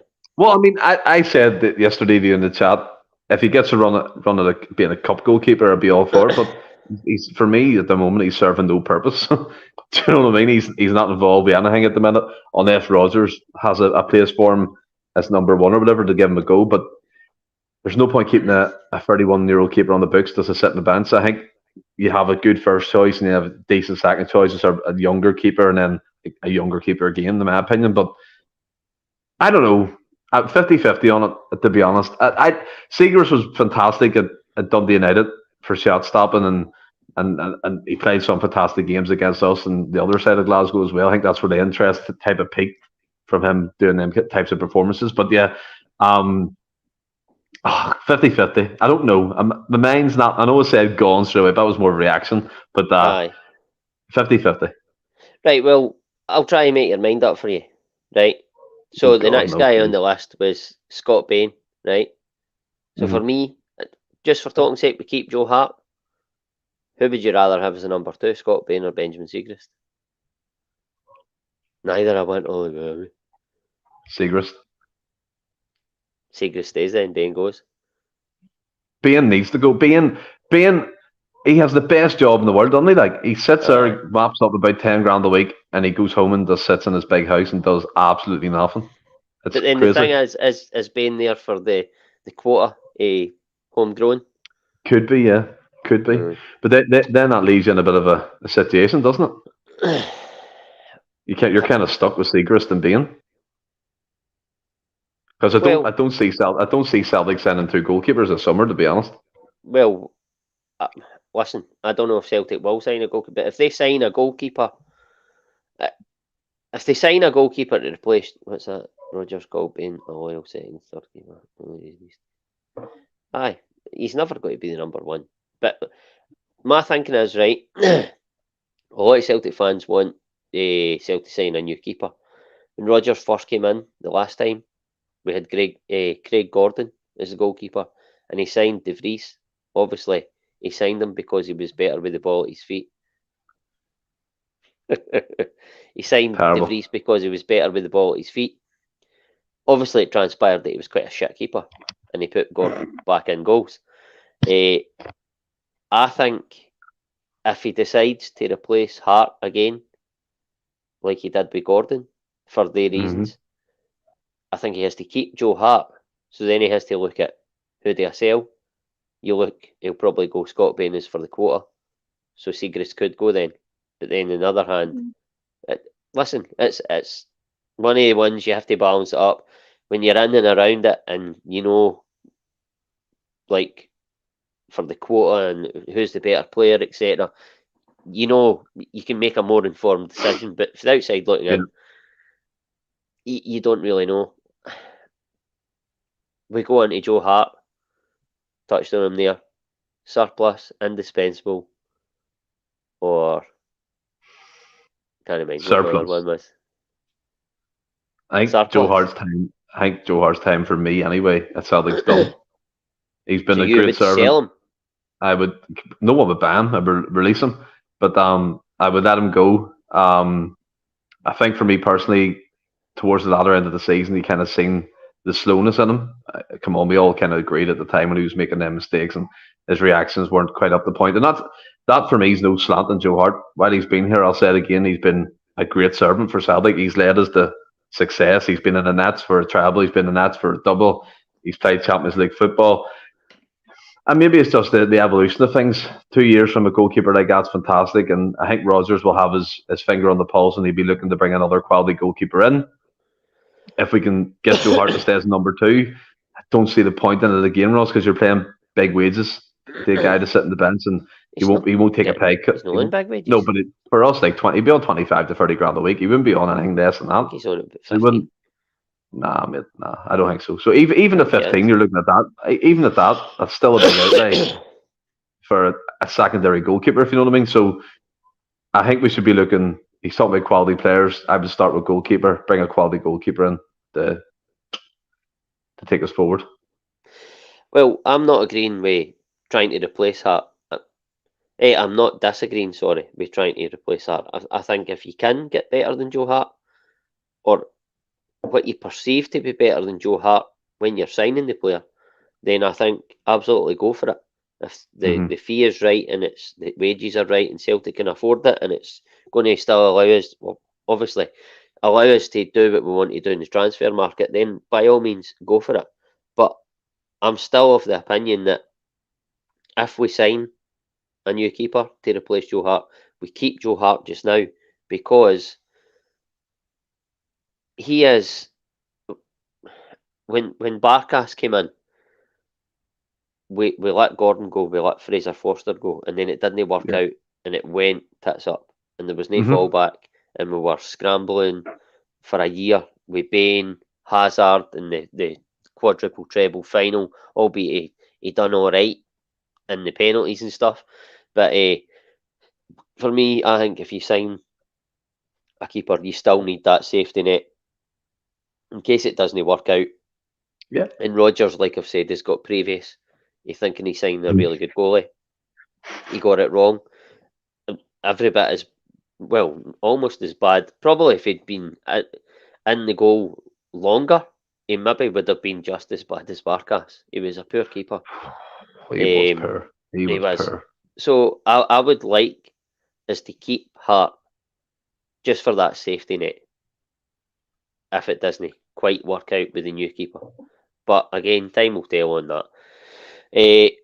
Moving on, Alistair Johnson. I think we all know the answer to this. Indispensable. No question. But are we in danger of reluctantly losing him? No, he's only been there since January. He'll be there for another season at least, and then maybe looking at a bigger fee for him. But Alistair Johnson, we all thought losing Juranovic was a massive issue, and he came in and made us all forget about Juranovic pretty quickly. And I think all round we agree that possibly Johnson's a far better right back than Juranovic was for us. Obviously, Juranovic more easy on the eye going forward, pretty passes, can play in the inverted fullback position really well.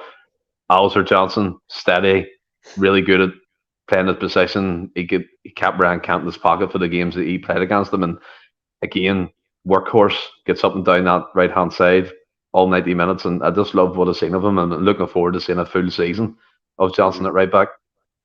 I agree with that. I think he's indispensable. I don't think we're in danger of losing him.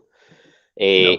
I think that he's a more rounded right back than Juranovic all round.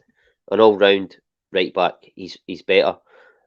I would go as far to say he's the best right back since Lustig, and I would go even further. Agree.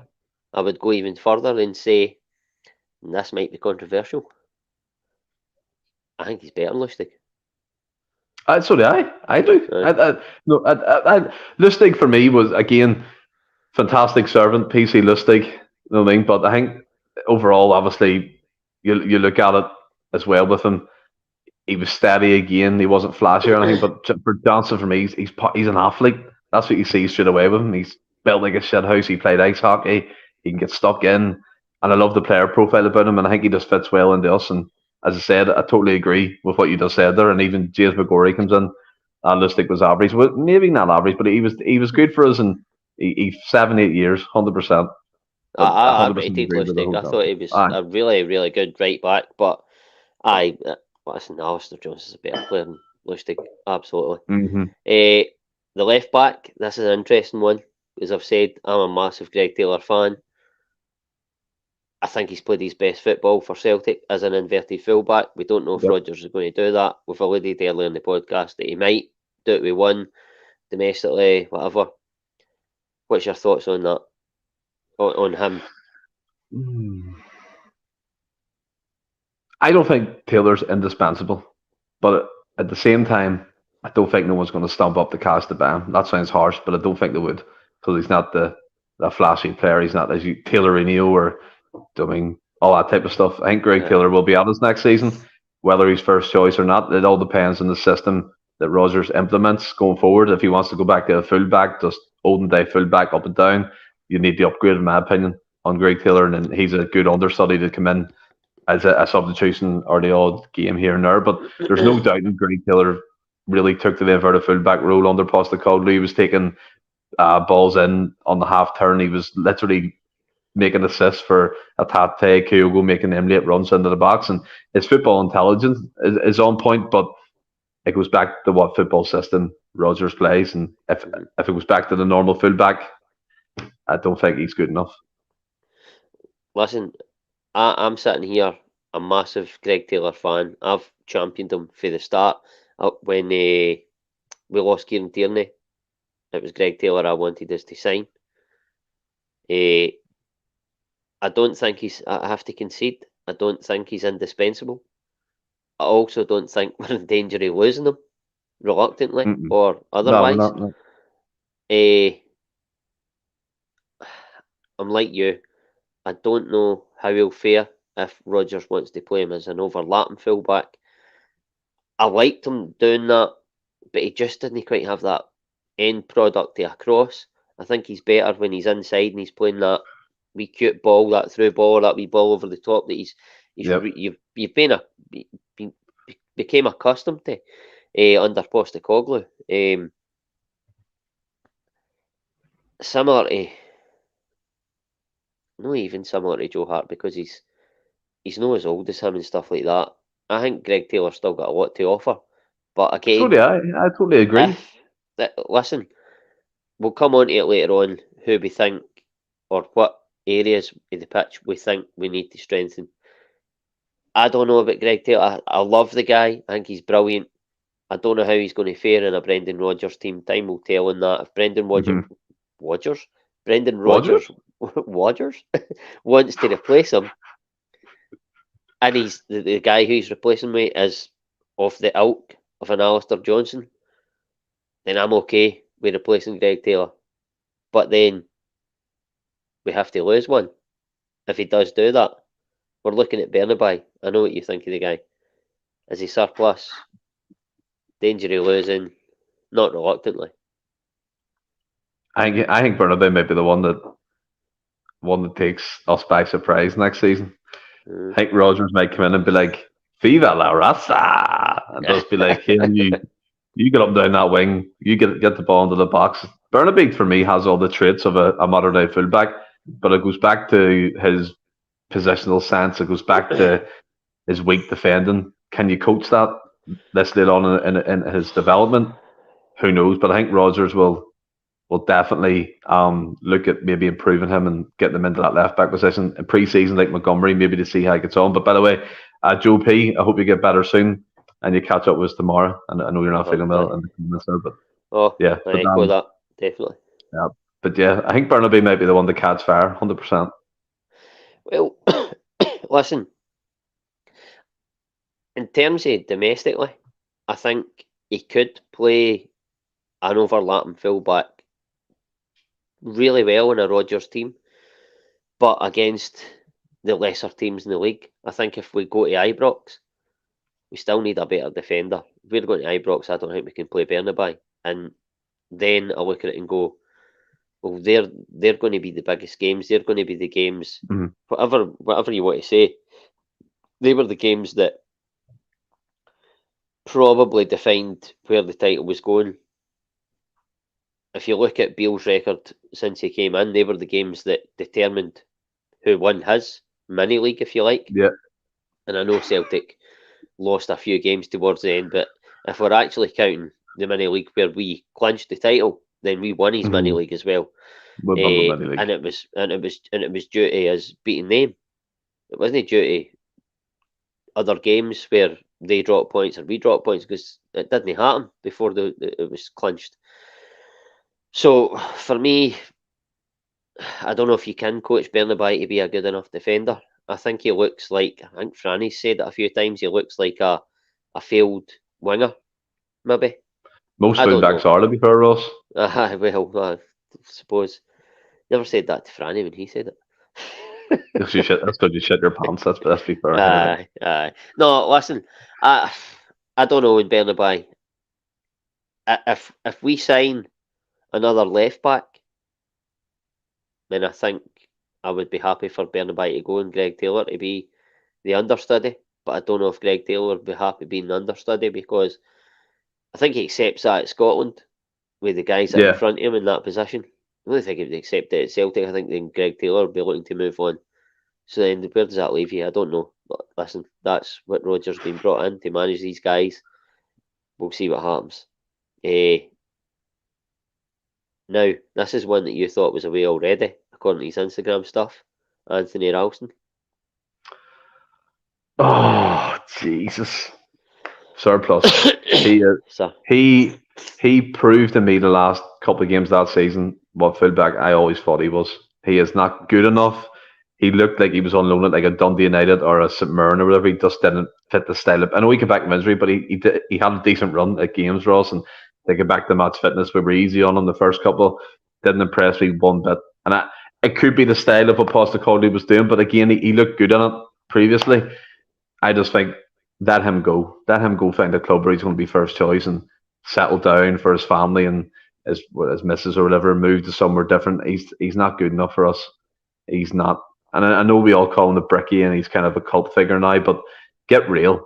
If we're talking about challenges in European football, if I'm a Torino, for example, or if I'm a Udinese and I come up against an Anthony Ralston at right back, you bet your horse and cart I'm going at him every day of the week. Like, aye. I totally agree with that. I think he had that wee upsurge in form when Postecoglou first came in, and he had, listen, whatever you want to say, he was brilliant any time he came in or when he started under Postecoglou in his first season.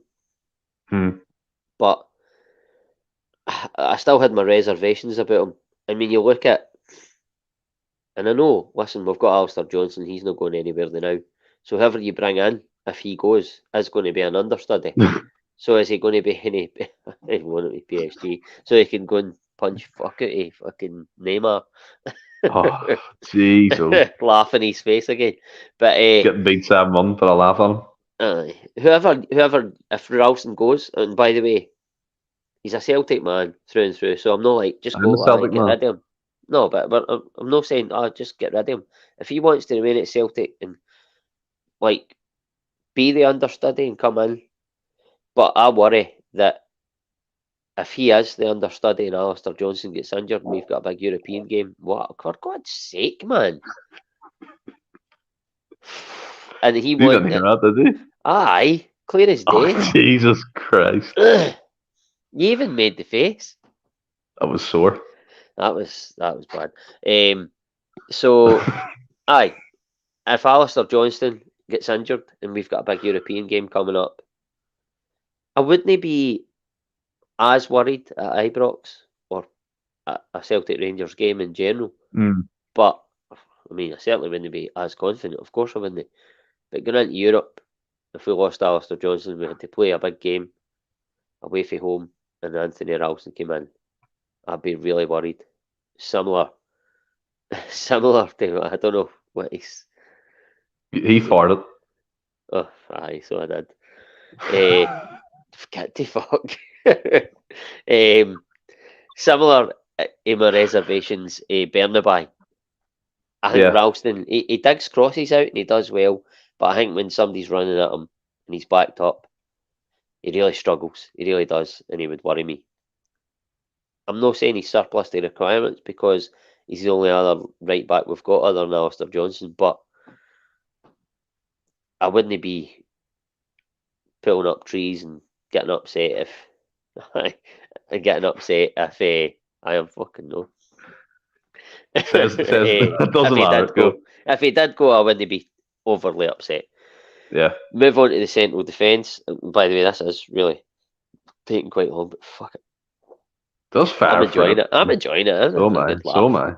As long as everybody stays and doesn't get bored. Well, if you keep walking about if you keep walking around with your boona and your pink top, people might stay. Like, know what I mean? Aye. Well, we maybe stay for that. We'll stay for you pumping on the live stream. Unbelievable. Right, Carol Starfelt. That's a different website. Indispensable. Aye. Aye. I would agree with that. Aye, that's all I've got to say. That he is indispensable. He's proven that he's a really good defender. He's got a really good partnership with the next guy. We're going to move on to CCV. I think we all know the answer to that. Indispensable. That guy is an absolute colossus. He is the reason why we were so good defensively. Without him, we've seen how bad it got towards the end of the season. And it sounds so bad, but I'm so happy he's injured and he's not back to September because the likelihood of someone coming in for him is probably zero. So he'll be at us definitely next season. And he is the king of our centre backs at the minute. He's just so good. He's surprised me how good he actually has become, and he's evolving every time you see him play. And I think Rodgers again will take him onto a different level defensively and also taking the ball from the back. And I'm excited to see that develop over the next year or so. Aye. Listen, for me, Cameron Carter-Vickers should have been, or he is going to be, indispensable. The movie too. That's how indispensable he is. He's unbelievable, absolutely outstanding. He's everything that we need in a centre back, and if we can get somebody, I mean, I'd be very surprised if we could. But if we could get somebody, and it's no slant on Starfelt, but if we could get somebody to come in, it was off the ilk of a Carter-Vickers. Wow.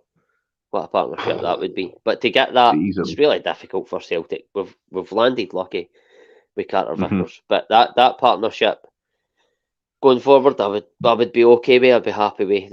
They've proven themselves. Next one, Yuki Kobayashi.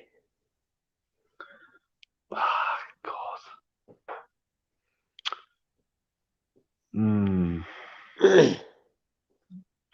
Get rid completely. Yeah. Get him back to his nation. I just think the move, maybe in his development, 22 years old is a bit early for him. I like him on the ball. I like him when he can play them intricate passes, especially him and Taylor. They'd be great linking up together. But yeah, Kobayashi for me is gone. I think that when you're playing Awada at centre back in the games towards the end of the season, the writing's on the wall for me. Kobayashi is a really technically gifted centre half, no doubt, but strength, pace, power, aggression, he just lacks it for me. And I think in the comments, you look at Palm, Kobayashi's gone, Ian McIntosh, back to Japan, Stevie Boy, he was Nan's project, Michael Ross, Kobayashi has hardly played, but yeah, prayed gets good. But he'll be out the door. He'll probably go on loan to like a Gamba Osaka or Yokohama Frontier or whatever, but Kawasaki Frontier, sorry. He'll probably go back to one of them clubs. That's the only two Japanese teams you know, eh? Basel Kobe, Gamba Osaka. I'll go through the whole league. I scout for them. For me, I feel agree with what people are saying in the comments, what you've said. I think maybe put him out in loan back. I don't know whether back to Japan or no. I think he does need to bulk up a bit. be a bit stronger. Don't agree with his pace. I think he's too slow. I just think he needs to develop his reading of the game more, and his positional sense needs to be better. I would loan him out, and as I say, I'm talking about trying to get another centre half in the Alki Carter Vickers. It's not easy, but I would probably loan him out and try and bring in another centre half and see how he goes for a year and when he comes back, and if he hits the weights and that, he might be a good asset. But for me, right now, he's miles off the Celtic starting 11, miles off it. Yeah. Next one, Stephen Welsh. Bye. Oh, really? Mm-hmm. What was he done? Well, not a lot under Ange, but for me, that answers your question. Aye, but he's not had a lot of opportunity under Ange. But for me, anytime Stephen Welsh came in and played for Celtic, I don't think he hardly put a foot wrong. He played in the opening game of the season against Aberdeen. He had a decent game. He scored a goal.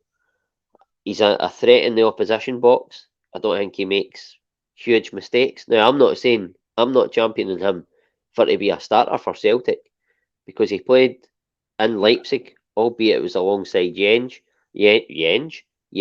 Wow! Hold on. Who? The easiest name, and I get slaughtered for it. Say it again. Jens. No, so but albeit it was alongside Jens, who isn't like, or wasn't at the time, one of the first choice centre halves. Mm-hmm. For me, I think he's closer to the Celtic team than what Kobayashi is. I think similar to. No, I was going to say similar to Ralston, but no, not similar to him, because I think he could come in and do a decent job. Certainly domestically. Aye. Certainly domestically, like Ralston, he could come in and do a decent job. He's not going to be a starter, but I think he's a good guy to keep in the ranks. Aye, it is. It is. I know. Pam's watching really closely. he wants everyone to see his Bahuna with a bit of Yenge. Bahuna Matata. Oh, Bahuna Matata. Right, come on, Stephen Welsh. No. So you think he's away? I don't. Mate, let's be fair to Stephen Welsh here. Yeah, he's come in, he's done a job and he's been asked off, but Kobayashi to an extent done that, and then he got pumped out to the side, and then Iwata come in. I mean, if Welsh was as good as we all think he is, or you certainly think he could be, Iwata wouldn't have played and Welsh would have played. I know there was clamour for Welsh to get game time and that, but I just think, for me personally, that I think it was Ian McIntosh said that he should have went to Udinese when he had the chance. Legs of Aaron Hickey went over there and have done wonders, and he's at Brighton now, and I think he's where's Brighton in it, and he's probably going to move on from Aaron Hickey. Brentford, fuck's sake, you know what I mean? My knowledge is the J League. Don't worry, Cambo Saka and all but it's like, yeah, he should have made that move and might have done wonders for him. I think for me, Welsh, I mean, could he be like a John O'Shea type player for us and just come in and play every so often? Maybe he could do that and fill the Scottish quota up, but he's not going to be a starter for me. Shouldn't be a bench player. He should be in the 26-man team or squad, whatever it is. But yeah, I would get rid of him if that's a possibility. If teams want to ban him, I'm all for it. Well, from a selfish point of view and a Celtic point of view, I would keep him. And you said that he's done similar to what Kobayashi done. For me, he hasn't. I think that Kobayashi has come in, and at the start he had a few good performances, and I know similar, he wasn't playing alongside the first choice centre back, but he was still playing alongside Starfelt, who is a very good centre back, and Starfelt was actually playing in his position. But Kobayashi had a few absolute terrible games, and that's why he was taken out of the team. I don't ever recall Stephen Welsh having an absolute terrible game. But going back to it, from a selfish point of view, for the squad, just to keep it bulked up, if you like, and have more options. I would rather keep Stephen Welsh in the ranks as Kobayashi at the moment. I get that thought. I do get that thought. If Kobayashi left, I would keep Welsh. Aye. And then strengthen the centre half pairing. But if it was between the two, I would loan out Kobayashi before I sold or loaned out Stephen Welsh. But from a Stephen Welsh point of view, if I was him, I would probably leave. Yeah, and get more regular first team football, because I think he's good enough to be a first choice centre back somewhere. It's not Celtic, but certainly somewhere. Next one is Bosun Law. Keep. Maybe loan him out. Yeah. Aye, similar. Aye, I would agree with that. Now, we don't know if he's retired, going to retire, staying, going. Aaron, your pal, your friend, your nemesis, Aaron Moy. If he retires, fantastic. Do you know what I mean? So we don't have to say, no one would buy him anyway. But for me, I would I would let him go. I think if we're signing like Odin, like players like that, if we're signing, I think we're linked with a Red Star build grade midfielder. Obviously, Rodgers has looked at the midfield and he wants more power and more pace, more all that type of stuff, and energetic midfield. Moy doesn't suit that for me, unfortunately. It's maybe 2-3 years too late for him. When he came in, he gave us a good 2 to 3 month period. Then he tailed off. He got injured, came back, didn't quite hit the heights that he should have when he came back from fitness or he came back from that injury. But yeah, I just think for me that he should be gone. He's not at the level we require. No shame in saying it, in my opinion. He done good for us, as I said, Ross, but I don't get the loving. Don't get why people want to keep him. He's an experienced head, but yeah, so is McGregor. Do you know what I mean? So is Turnbull to an extent, but I would get rid of him, free up wages, and bring in a better quality player. Well, who is that? I don't know, but I don't know. He's just saying evening. The Pork Chop Express. What a name! Yeah, listen, I might surprise you here, right? You're not going to surprise me. I love Aaron Moy.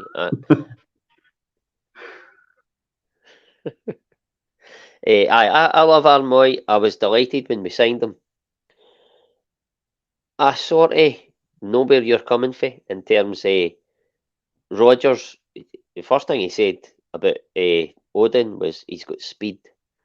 Mm-hmm. Now, Aaron Moy's not got that. We know that. That's evident, right? I don't think he's robotic and as slow as you make out, but you look at it going forward, Celtic in Europe, he's what, 32, possibly 33. He's a guy that I would keep in the ranks, possibly, but he's not going to go on forever. Celtic are moving forward. They want to go to that next stage in Europe. I don't know if Aaron Moy is the guy that can take us there. I don't think he is, if I'm being totally honest with you. But I would keep him in the ranks because... Feel it go through your chest. Feel it go through your acceptance. No, I would keep him in the ranks because if we're playing Champions League games, he's not going to be able to play Champions League, Champions League 3 games a week or whatever. He's not going to be able to do it.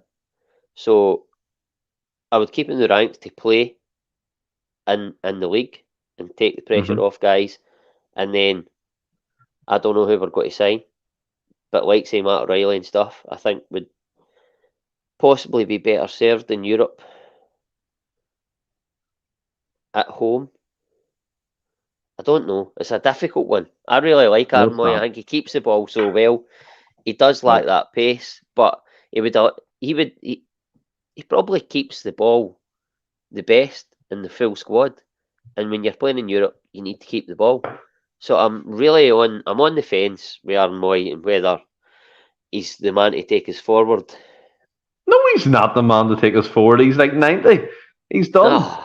No. He's not done. But,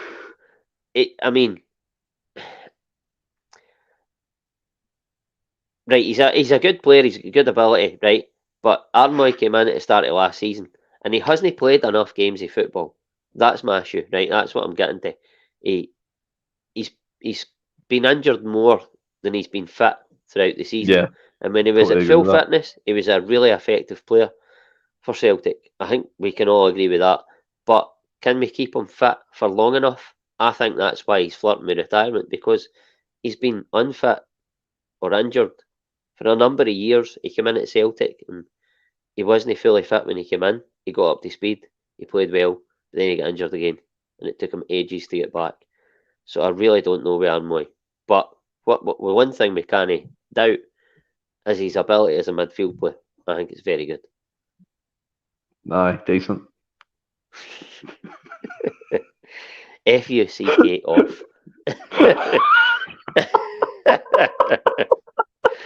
Right. You know my moving. opinion on Moy. I'm Oh, never I going know, to change I it. know, I know that. I know. It's because you're a tit. Mate, he's woeful, Nah. honestly. Right. David Turnbull. This is an interesting one. I think personally, if you're looking to get a good transfer fee for a player with potential, you take advantage of it. Like you maybe get £5 to £8 million for him. You could reinvest that back into the squad. Or if you look at it, could Rodgers fit him in somehow? But then you'd be dropping. I know we're going to come on to them, but like Calmac, Tate O'Reilly, Odin. Do you know what I mean? There's all these different types of players in the squad now. Do you know what I mean? But I think for me, I would get rid of Turnbull. Right. I So would, look, I right. would, I would see the money signs in terms of you get a good couple million quid for him because let's be fair, he's only about 23 or whatever, and I would just pop him out like and take the money and run with it. To be honest, Again, that if Armoy retires, we've brought Odin in. I'm yeah. similar to you. So Our it's the best worst at comment 11 I've ever last season, seen. including Moy. Don't know. It was between. It went between him and Taxi O'Reilly for for me. Mister Dunn. I think it went between him and Armoy. They were both on a level. They both had high points and low points throughout the season. But in terms of David Turnbull, I think if Moy retires or he goes and we hadn't signed Odin, I'd be like, we have to keep David Turnbull. But we've signed Odin. Yeah, exactly. I think That's actually a that great point. That's a great point. listen, Rodgers might come in and like David Turnbull. He's not Yeah, too dissimilar to Stuart Armstrong, in my opinion. Look what he done with Stuart Armstrong, like yeah, Rodgers. true. So there is that scope with David Turnbull. I'm not writing him off, but again, because he's standing in the squad in terms of last season, if you're looking at that, and we could get 6 to 8 million for David Turnbull, that's 3 times I've said a name wrong. But hey, if we could get 6 to 8 million for him, I think that's a good fee, and you possibly should take it, and you might be able to help bolster the squad more and get somebody into the starting 11. It's a difficult one. I rate David Turnbull, but Yeah. So do I. I have to be aye, honest. So do I. aye, absolutely. Better So Moy. the next That's the one, best next compliment I one. give him. Well, that's not much I call him because you think he's shit. Fuck off. Right, moving on. You think Moy's old? You think Moy's decrepit? You think Moy's injury prone? Who's James Karen Moy? McCarthy. I don't. Come James on. McCarthy is gone. Aye, He is gone. Like, there's I no think so. words for this 4 year contract. Whatever it's going to cost, pay it up and get him out of the club. He's done zero. We should have signed James McCarthy 8 years ago. That's when we probably should have got him. But Aye. he's done. He's injury prone. He's done nothing. I hate this phrase. He's good around the dressing room. He's good around Lennox Town. Pay me 15 grand a week, and I'll be good around Lennox Town. I'll Aye, make right. people laugh, and mate. I'm the funniest on the podcast. That's not lie. Wow, But I mean, that's the absolute bullshit. but I kind of put myself out here for feel but nah. James McCarthy's out the door. Gone. He's all James McCarthy's good for at this point is being the Santa Claus at Parkhead in December. Yeah. That's about it. Listen, no slanting the guy, Pam but agrees. his career. No, that's laughing at that Don't say it. comment. Don't say How it. Please don't ridiculous it is. Listen, James McCarthy for me, he just cut our ties. I don't like saying get rid. Do you know what I mean? But cut our ties. He's no going to take us to the next stage. He's not going to help the squad. We've got guys who are good in and around the dressing room, experienced guys. James McCarthy's races run at Celtic and possibly even as a footballer. Yeah, that's no I totally agree with because he's had a decent career. Yeah. Move on to Mr. Toki. Oh my God. That's so Can't he bad. speak tonight? Toki. You know who I'm going to say to you? Tomoki Iwata. Aye, Toki. That's embarrassing. What's wrong with you? I just came out wrong. Tomoki Iwata. Tomoki Iwata. There you go. I keep him. Pam, that's right. Let's clear this up, right? Me and Ross are the funniest. We'll take that one. But shut up, Ross. Right? I think for me, Tomoki Iwata has something about him. I keep him. I think if you're playing a double pivot, the defensive midfielders, he could be vital in European football. I like what I see of him. The last game he played the centre back in the cup, and then the one previous to that, he played really well against Aberdeen. So he's versatile. So you've got a couple of positions out of him, and you don't get the J League Player of the Year for nothing. Like, so he has quality. I would give him at least one more season, and then see where he's at the end of next season. Aye, listen, I think Tomoki Iwata is indispensable, and I know he's not played a lot of football, but for the reasons you said. Playing that sort of double pivot, certainly in Europe, I don't know if he's an out and out sitter. I think we've noticed that he's probably he plays in the 8 at times as well. Oh shit, that got a bit. Should have done that. What did you do? I went for the salute, but I did the wrong. For fuck's no, listen. Iwata, I think, is he could really flourish under a Brendan Rodgers this season. I think he's a very good player. I think we can all see that. He's powerful. He's strong. I think he'll be well suited to a Brendan Rodgers team. And as you said, that double pivot. I think playing alongside. Listen, Brendan Rodgers might bring in what I would like him to bring in, and what we've all a lot of fans have wanted is that powerful, athletic, not hatchet man, but powerful, athletic guy that's going to sit and protect the defence. As good as Callum McGregor has been, I don't think Brendan Rodgers deploys Callum McGregor as a number 6 going forward.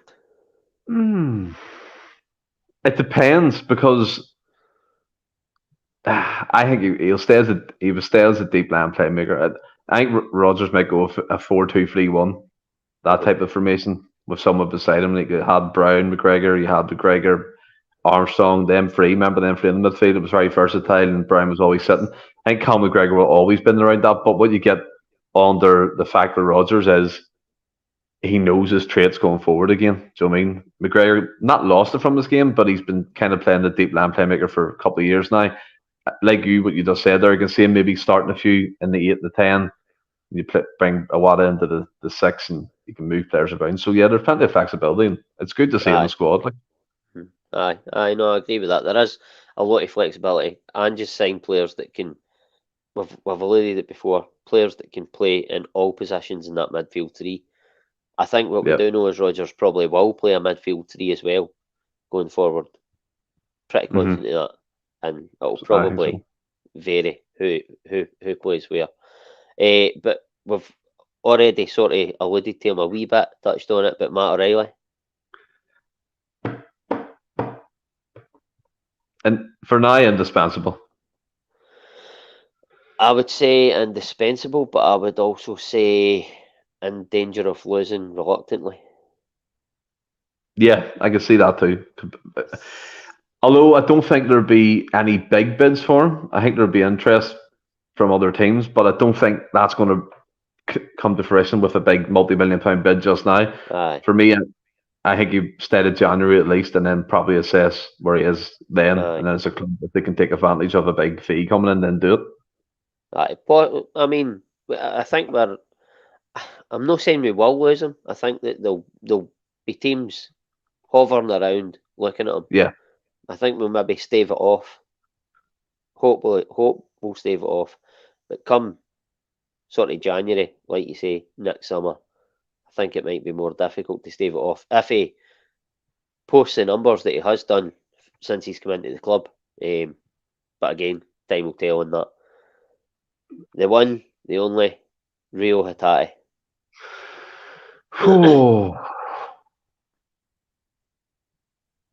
indispensable, but I think he's gone.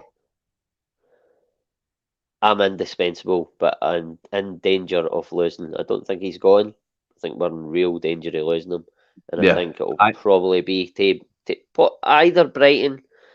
I don't know if Ange will come in for him. I don't know if he's at the level where Ange wants to take Spurs. But yeah. playing in and around better players, he could be. Well, Because that rumor, the Brighton rumor with what's his name, Natal, aye, Minatal, aye, the left winger. He's been talking about that quite a lot, and I know in his recent interview he done on international duty, he said he's wanting to play or play in a big league. So he's openly said it. So he's kind of putting himself out in the shop window. Look, for me, Rio's been probably the one of the most enjoyable players I've watched in years of Celtic. Just the way he holds the ball, he can take players on, he can fizz his shot, he can do anything with the ball. To be honest, he's a good manipulator of the ball. I think for me personally, he'll be the one getting us a big transfer fee this summer. And like you alluded to the fact, and we spoke about it at the start of the show, the likes of Odin, Thiago Home coming in, that could be a replacement for an Atate because he seems that type of similar ilk in terms of what he can do on the ball, his speed, his awareness. So watch out for that one. I would say indispensable, but real danger of a multi-million-pound bid coming in and him going. aye. Listen, I can't disagree with that. I wouldn't want to. Of course, you wouldn't want to lose Rio Hatate, No, but it's a very, very real possibility. But at the same time, you look at it and you go, okay, if we lose him, Celtic still go on. They've already exactly. signed, as you say, home, whatever you say. Uh, Warnings. no, but I say that we don't know if it's right or wrong. But no, we. I think we'll get a lot of money for him. And you look at it and you Mm-hmm. go, right, okay, we've lost one player, but we could maybe replace him if we haven't already. And then still bolster the squad even further with the money we get for him. Because I think you're looking in the region of 20 million anyway. I think you Yeah. have to be, absolutely. But listen, our captain, Cal McGregor, I don't even think we need to No. answer Indispensable. that. He's had lunch, he's in Mallorca, he's been at phone parties. He's He's just all in. partied with. He's partied He's with all Brendan. in. He's all in. He's been pivotal in getting Brendan here as well. Yep. He is here. He's indispensable. He's the club captain. He's outstanding. 100%. Now we move on to a legend, an absolute legend of the club, James Forrest.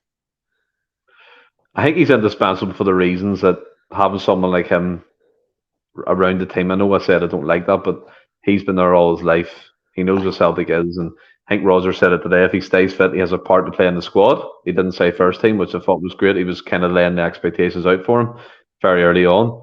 And I think just having him around the place it would be good for the environment and obviously for players coming in and the new players who will arrive because they'll be wondering what Rodgers is like, and he could be a sounding board with Cal Mack and Scott Bain and them types of characters within the team. So club legends, in my opinion. He'll stay at Celtic until he retires, and yeah, indispensable. You can't let him go now, I don't think, and it's probably too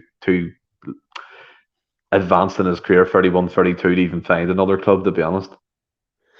I can't disagree with that. I think James Forrest, a voice in the dressing room, his experience. He can still come on and affect a game. He's not going to start games all the time, but he's a good option to have off the bench. I think he's been at Celtic so long now. He's coming towards the end of his career. I don't think there's any benefit in James Forrest leaving Celtic now. He'll still be in a decent contract. I think he's still got. Did he get no get? I think he got a new contract recently. He did, yeah. Was it another 2 years or something? I think it was extension. Aye. He'll be in a decent contract. He's been a great servant to Celtic. There's no benefit in James Forrest leaving Celtic, and I don't think there's any benefit in Celtic getting rid of James Forrest. I think he'll be here, and I think he'll be a good voice and shoulder, somebody to lean on for Rodgers. Just a quick heads up, I'm going to need to vacate this space shortly, just to let you know, because people are going to be coming in and out. But you know what I mean. Oh, you're going to have to move to a different area of the house, you mean? No, I don't know. I might have to come off. I'm just letting you know early. All right. Well, we can wrap it up if you want, because I'm not going to sit here myself. Keep going. Right. So Kyogo. Indispensable, but again, a really high risk that he could be gone. I know he got misquoted when he was on international duty. He scored, by the way, against El Salvador. I think he scored their 5th goal, which was great for him. I think that, again, he has one more move in him. 28, 29, his peak of his powers, that type of stuff. If he goes to a Spurs, I honestly don't see that happening, but a Bundesliga club or whatever, maybe 15, 20 million would be a great kind of outlay to get for Kyogo after what was spent on him. But yeah, indispensable, fantastic player, fucking over 50 goals in 80 games. That's an incredible return for a player who was injured for half a season as well. So I would love to keep hold of him. I think he would do wonders for Rodgers, but again, it just depends in the summer who's sniffing around. Mm-hmm. Again, kind of disagree with that. I think that he's indispensable, but there is a danger you could lose him, and I certainly think that a Bundesliga club could come in. I think his agent's maybe German, so he might be trying to punt him out that way, and I think he could do a job for most clubs. But again, 100%. If we can keep a hold of him, then by all means we have to do it. Absolutely have to do it, because I think he's the man that has to be. Excuse me, if Rodgers wants to play that lone striker, and I say lone striker, we'll be playing a lone striker under Ange anyway. We've just got 2 guys either side of him to come in, who are probably a wee bit further up than maybe what Rodgers would play. But even at that, there's not really much difference. It's a front 3, however you want to look at it. Haksabanovic. Fuck.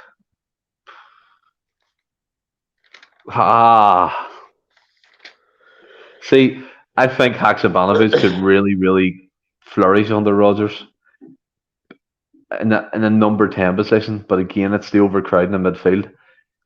I think in reality, I think he's a fantastic individual and he has good qualities about him, but realistic side of me, I would sell him. Aye. I would get money for him and reinvest it back into other areas of the team.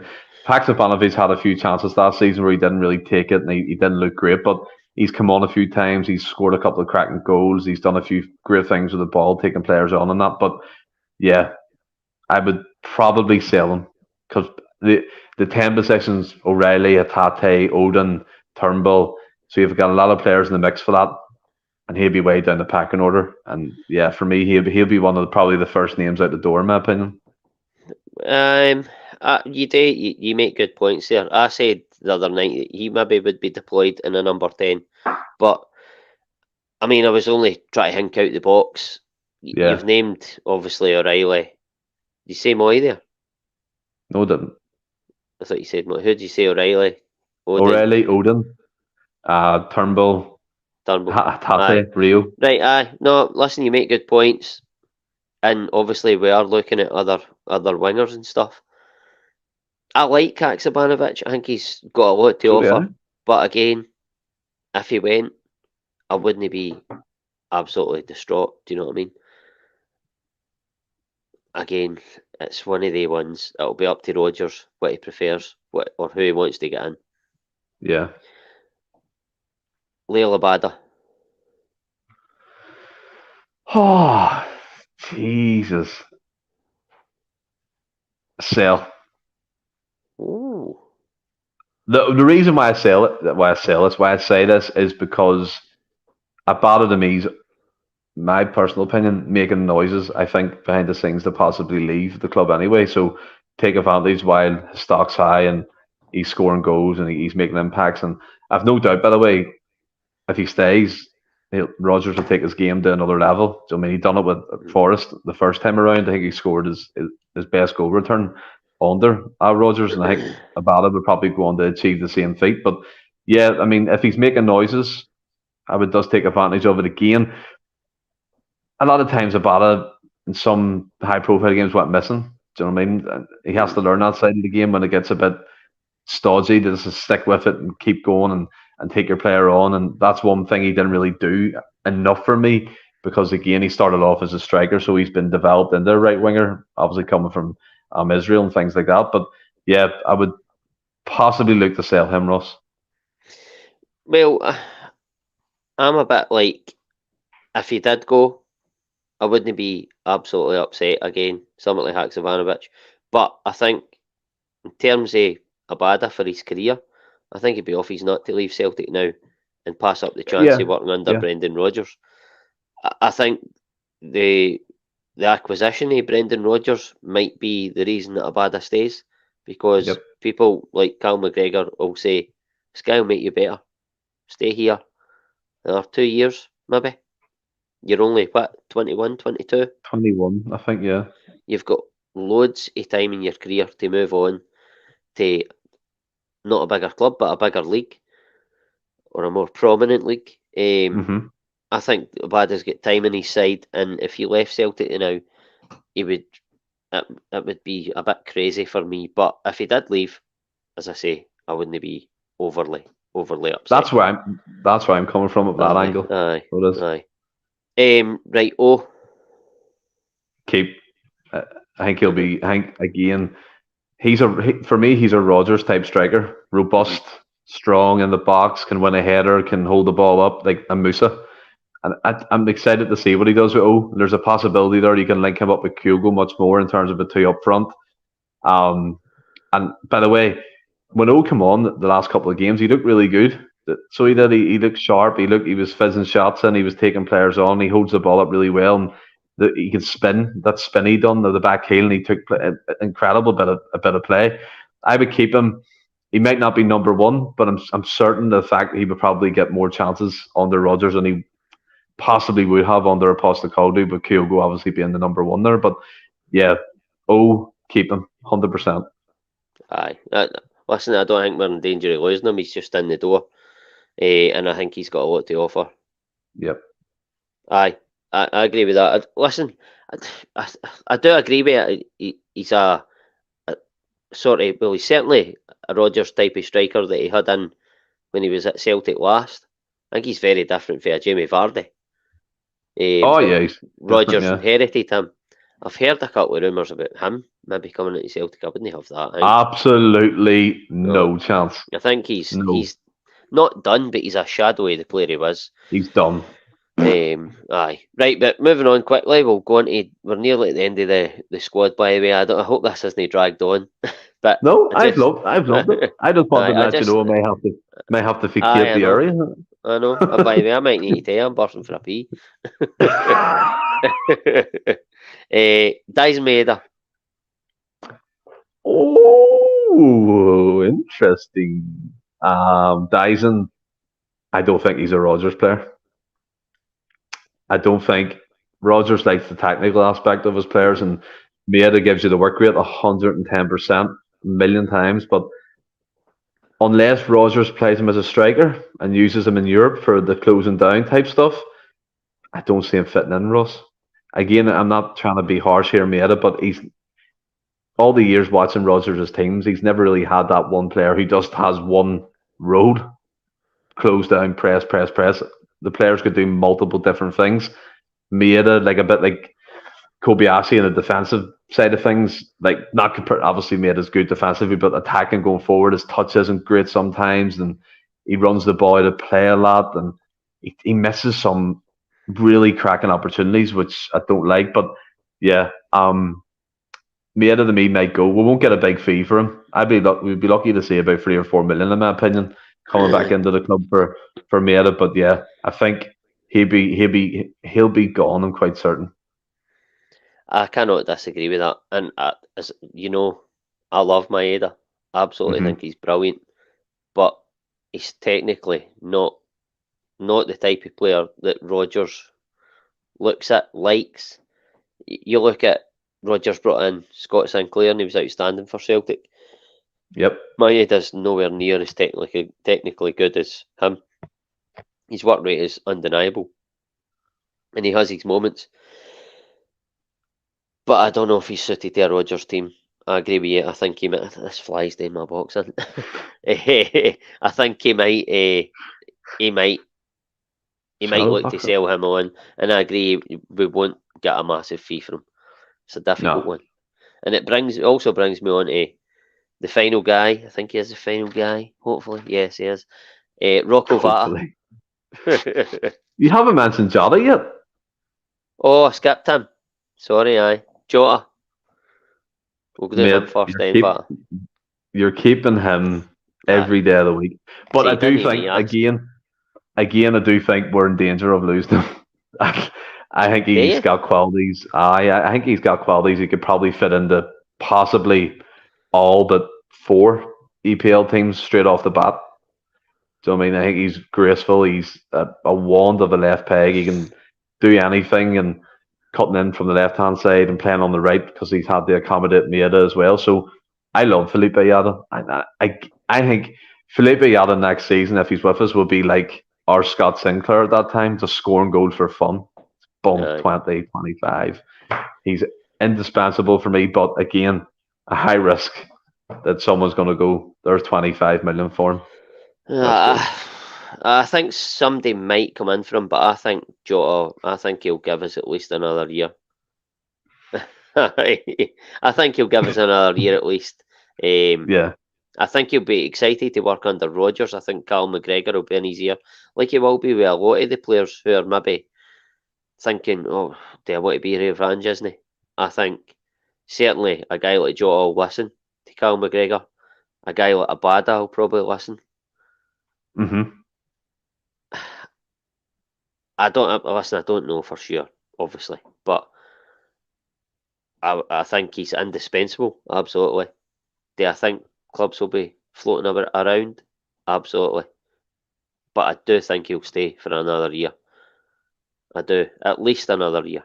I think he'll want another go to the Champions League with Celtic. He loves being here. He's adored by the fans, and he embraces that. You can tell by the way he celebrates goals. He totally embraces it. The way he celebrated the goal in the final when he sealed the treble. Love it. Totally. The way he does it, he just loves being lauded by the fans. So hopefully he's here. And finally, you know who I've got to say, Rocco Vata. Keep Vata and develop him. Have him around the first team, and because he's meant to be the next big thing coming out of the academy. But keep him around. Don't loan him out. Give him a few games here and there and see how he develops over the course of now to Christmas, and then you can look to loaning him out. Because I'm excited about Vata. I think he looks about 6 foot tall. He's quick. He's got pace and trickery, and he scores goals. I mean, he scored goals for Ireland under 21 internationals, 19s, and he's done it for Celtic B team. So I'm excited to see his kind of upward kind of trajectory keep going. And Rodgers, I think, again, will be brilliant for him. You look at Harvey Barnes and all them types of players for Chowdhury and people like that. He developed young players at Leicester, so I think he could possibly do the same with Rocco Vata. I would agree with that. I think Brendan Rodgers will like him because similar to Abada, he's quite direct. Similar to Scott Sinclair, he'll knock the ball by a guy and take him on that way and try and hit the byline. I think Rodgers will like that. I think he'll relish working with Vata as much as Vata will relish working with Rodgers. And I think, like other players, he's improved players. He's shown that over his career. So I am excited to see what Vata can become under Rodgers. Yeah, But 100%. that For me, brings us. it's Aye, a on match you go. made. It's a match made for heaven. Like, and as Roger said, to coin the phrase like we did with Postecoglou, let's get to work. Let's Aye, get to work. absolutely, absolutely. Listen, if you're needing to go, we can wrap it up right now. I do. Aye, right, that's fine.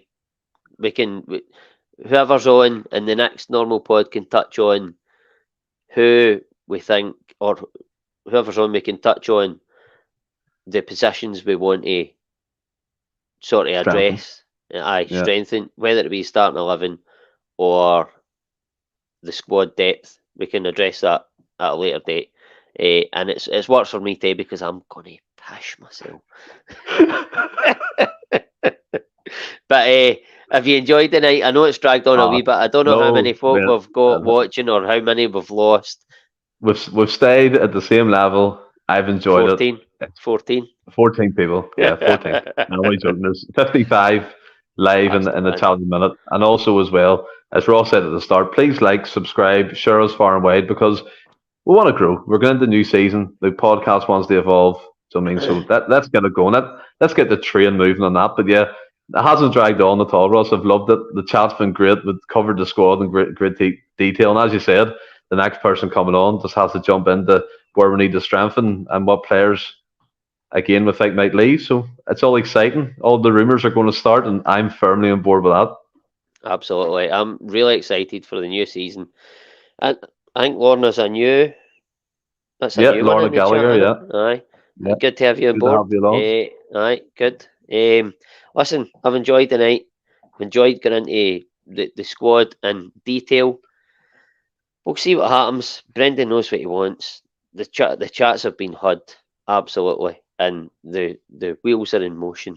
And I'm looking forward to the next couple of weeks and see what the transfer window brings. And listen, we're not in any hurry because we don't have qualifiers. We want to get players in, of course we do, but we've got time on our side, and Celtic are in a commanding position. We're building for a position of strength, and here's hoping to another brilliant season. But that's the end of the podcast, and I think on Monday night we'll be back. 8:30. 8:30. Stephen, 8:30. Yeah. Half eight Monday night, and I think we're going to do a rewind unless there's more content. But at the minute, we're planning a rewind of the Invincible treble season, just in homage now that Rodgers is in the door. So we'll look forward to that. And until then, night. God bless. Love yous. And Ross is away to sort out his bahuna and his pink salmon top. Got to pee And myself. then everybody stay well, keep safe.